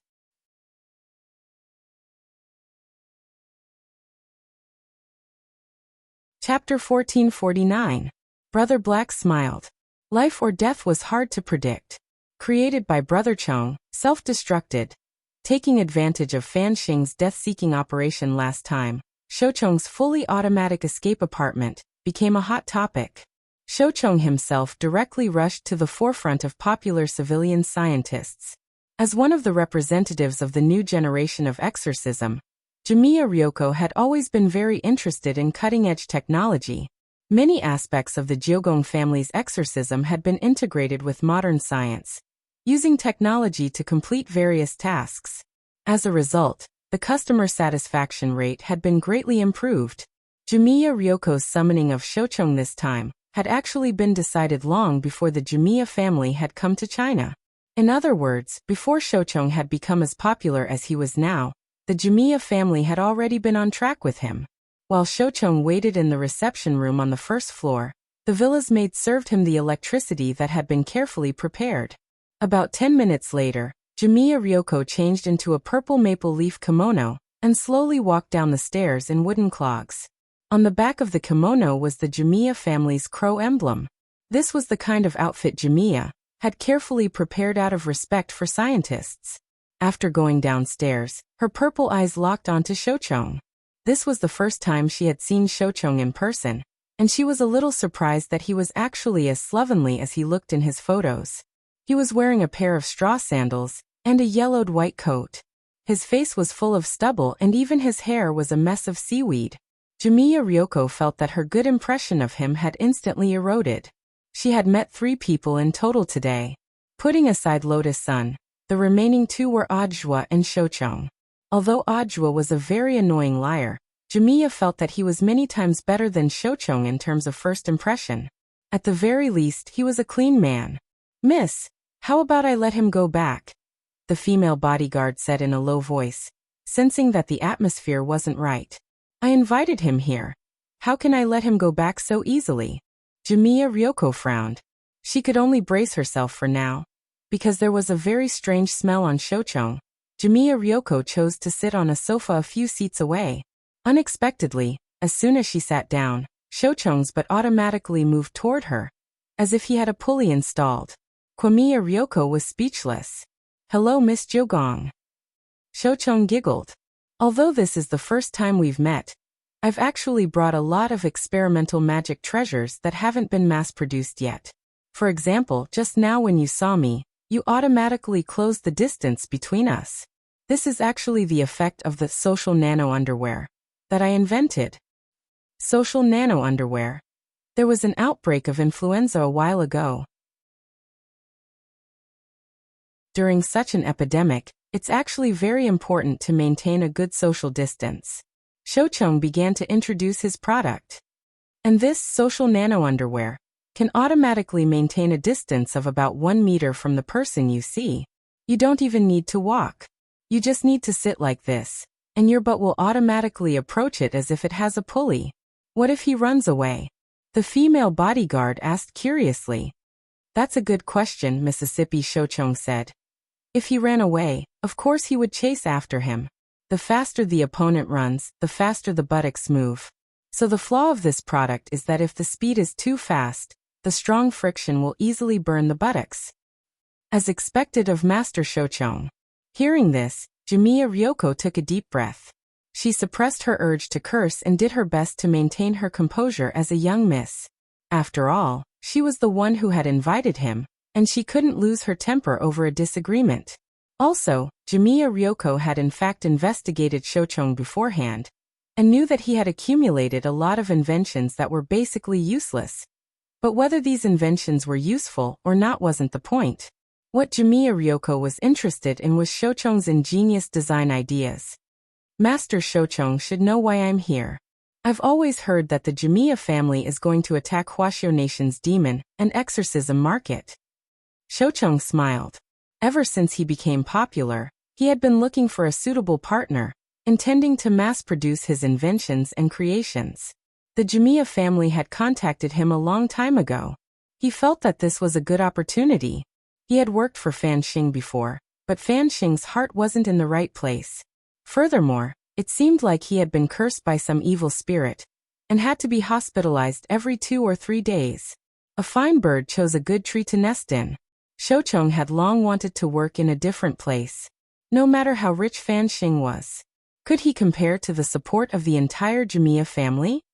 As long as the Jimiya family can use my products, I think they'll be like a tiger that has grown wings when it comes to demon and exorcism. Now let me introduce. Master, please wait. Jimiya Ryoko didn't intend to let Shochong go on with his introduction, and instead went straight to the point. We do need some high-end scientific research products to help our Jimiya family expand our market, but it's hard to say whether the magic treasures developed by Master will meet our needs. If Miss Jimiya needs a customized magic treasure, that's possible. Why don't you tell me what you think? Said Shochong. I need to find a boy with dead fish eyes. But it's been 6 years, and this boy is now 16 years old. Are there any relevant clues? The only clue we have now is that this boy might be in the high school I'm about to transfer to. Jimiya Ryoko frowned. And I'm not sure if he's had plastic surgery. Plastic surgery doesn't matter. You can change your appearance, but you can't change your genes. If there's genetic data related to this boy, it might be much easier to find him, said Shochong.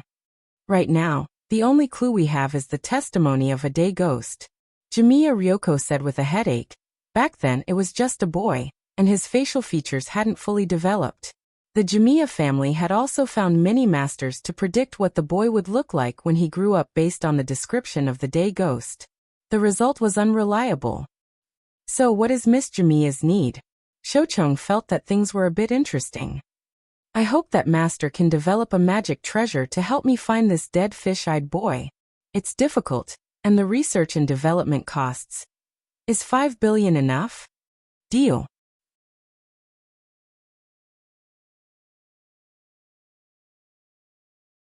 Chapter 1450. My research and development has always been fast. It will only take a week for an experimental version of the artifact to appear. Before that, please be patient, Miss Jugong. At this moment, Shochong got up and said with a smile, I already have a general design idea, so Miss Jugong, I will take my leave first. As expected of Master Shochong, I look forward to the results of your research and development. Jugong nodded and tried to squeeze out a smile, but unfortunately, the expression on her face was still very stiff. No problem. Shochong smiled. I will arrange for someone to go to Master Shochong's Research Institute to sign the contract. 5 billion in research and development funds will be paid immediately. Thank you, Mississippi. Shochong bowed. Then he quickly left. 5 billion in research and development funds was something that Shochong had never dreamed of. After all, the Jiogong family was generous. Compared to a self-employed person like Fan Xing, the abundance of funds made Shochong very satisfied. With such a huge research and development cost, he was one step closer to his big plan. Shochong's big plan originated from a meteorite wrapped in black light. This meteorite was still sealed in his research institute. Although it was only 0.5 g in size, it contained a huge amount of energy. Moreover, this small meteorite had a shocking amount of radiation, and had the magical power to decompose spirit energy. If he could make good use of it, maybe this small black meteorite could provide wireless energy, just like the legendary, artificial sun. And this was Shochong's infinite energy big plan. He gave this black meteorite that was only the size of a grain of sand a very nice name: Eternity. The Jiogong family had spent 5 billion as research and development funds to find the dead fish-eyed boy. In fact, Shoucheng felt that it would only take a few tens of millions to develop such a treasure. As for the rest of the funds, he could invest them all in his big plan. Between the first party and the second party seemed to be the weaker party, but in fact, as long as they were good at calculation, they would not suffer too much. Especially when it came to research and development funds like this. As for how much to invest, it was up to Shoucheng. Even if it was valued in the end, it would not be a problem. After all, knowledge was priceless. However, for his infinite energy big plan, Shoucheng estimated that his research funds would at least be about 20 billion. Although he had received 5 billion in research and development funds from the Jiogong family, it was in fact far from enough. So around that night, Shoucheng went to another man's house. That was Lotus Sun's villa. "Hello, I've heard a lot about you, Master Shoucheng." The young lady took the initiative to shake hands with Shoucheng. This made Shoucheng even more surprised. He purposely made himself look very sloppy. Many passers-by who saw him pinched their noses and rolled their eyes at him. When Shoucheng first arrived at Kyuya's house, he could clearly feel that Kyuya Ryoko was trying her best to restrain herself. At that time, he had secretly admired the cultivation of the eldest daughter of the Jiogong family. Unexpectedly, Lotus Sun's generous and warm handshake had given Shoucheng a whole new impact. It was said that the young lady of Huagua Water Curtain Group was generous and decent. And it was indeed true. "Please wait a moment, Miss Lotus Sunday." Seeing Lotus Sun so enthusiastic, Shoucheng naturally couldn't be impolite. He took out a spray and sprayed his hands, cleaning them a little before returning the grip. "I hope Miss Sun won't take offense. I just came out of the lab and am a little disheveled." "It's okay, I understand." Lotus Sun smiled and nodded. "Grandmaster, please sit." Then she snapped her fingers. Auntie Chio, who had been waiting respectfully in the back for a long time, brought over the tea and pastries she had prepared. In fact, this meeting with Lotus Sun this time had been a last-minute decision by Shoucheng. After leaving the Jiogong family, he actually had a few investors he wanted to meet, all of whom were very interested in his new magic treasure. Although 20 billion yuan in research funding was an astronomical figure, as long as he found a few more clients, he would be able to scrape together the money. But what Shoucheng hadn't expected was that as soon as he stepped out of Shoucheng's house, this Miss Sun of Huagua Water Curtain Group would actually take the initiative to contact him. This was a big fish. One person was worth 100, or even 1,000 investors. For the sake of his research funding, Shoucheng naturally wouldn't miss out on this kind of client who had the ability to spend money. "I'm not someone who likes to beat around the bush. Today, I asked Grandmaster Shoucheng to come here. I wanted to ask classmate Jiogong what kind of magic treasure he wants you to invent." Dressed in a long blue muslin dress, Lotus Sun held a tray in one hand and a black teacup in the other.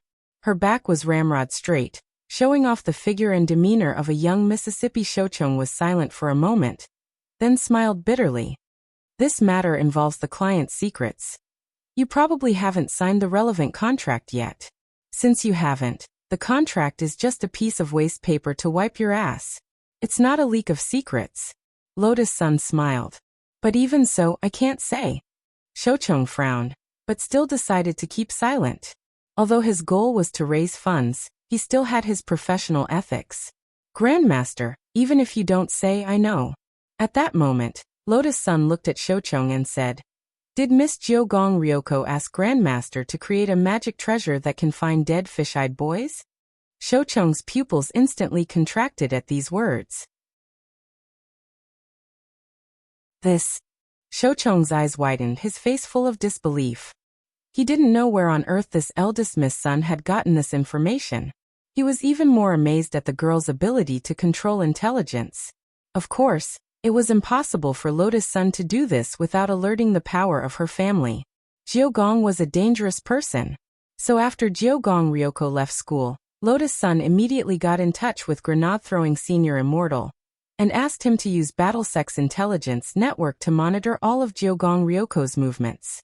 During this period of time, everything Jiogong Ryoko had said, done, and met In fact, everything was in Battlesec's intelligence network.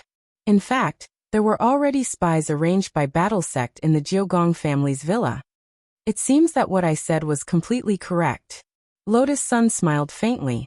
I actually understand why Grandmaster doesn't want to say. But the leak of this information has nothing to do with Grandmaster. My purpose in looking for Grandmaster this time is very simple. And that is, I hope that Grandmaster can develop a magic treasure that can interfere with the other party's magic treasure. Miss Sun, you mean? I mean that Jiogong wants you to develop some magic treasure. You just need to develop a magic treasure that can restrain her in the opposite direction, said Lotus Sunday, developing it in the opposite direction. That's difficult and it won't be cheap. Didn't she offer you 5 billion? At that moment, Lotus Sun raised her willowy eyebrows. Yes. Can Miss Sun also offer that kind of price? Shocheng was curious. No. The girl put her black teacup back on the coffee table and just smiled. I'll pay triple. What did Miss Sun say? Shocheng couldn't believe his ears. Triple? Now, I'm also working hard to learn how to keep a low profile, but sometimes I have to take action.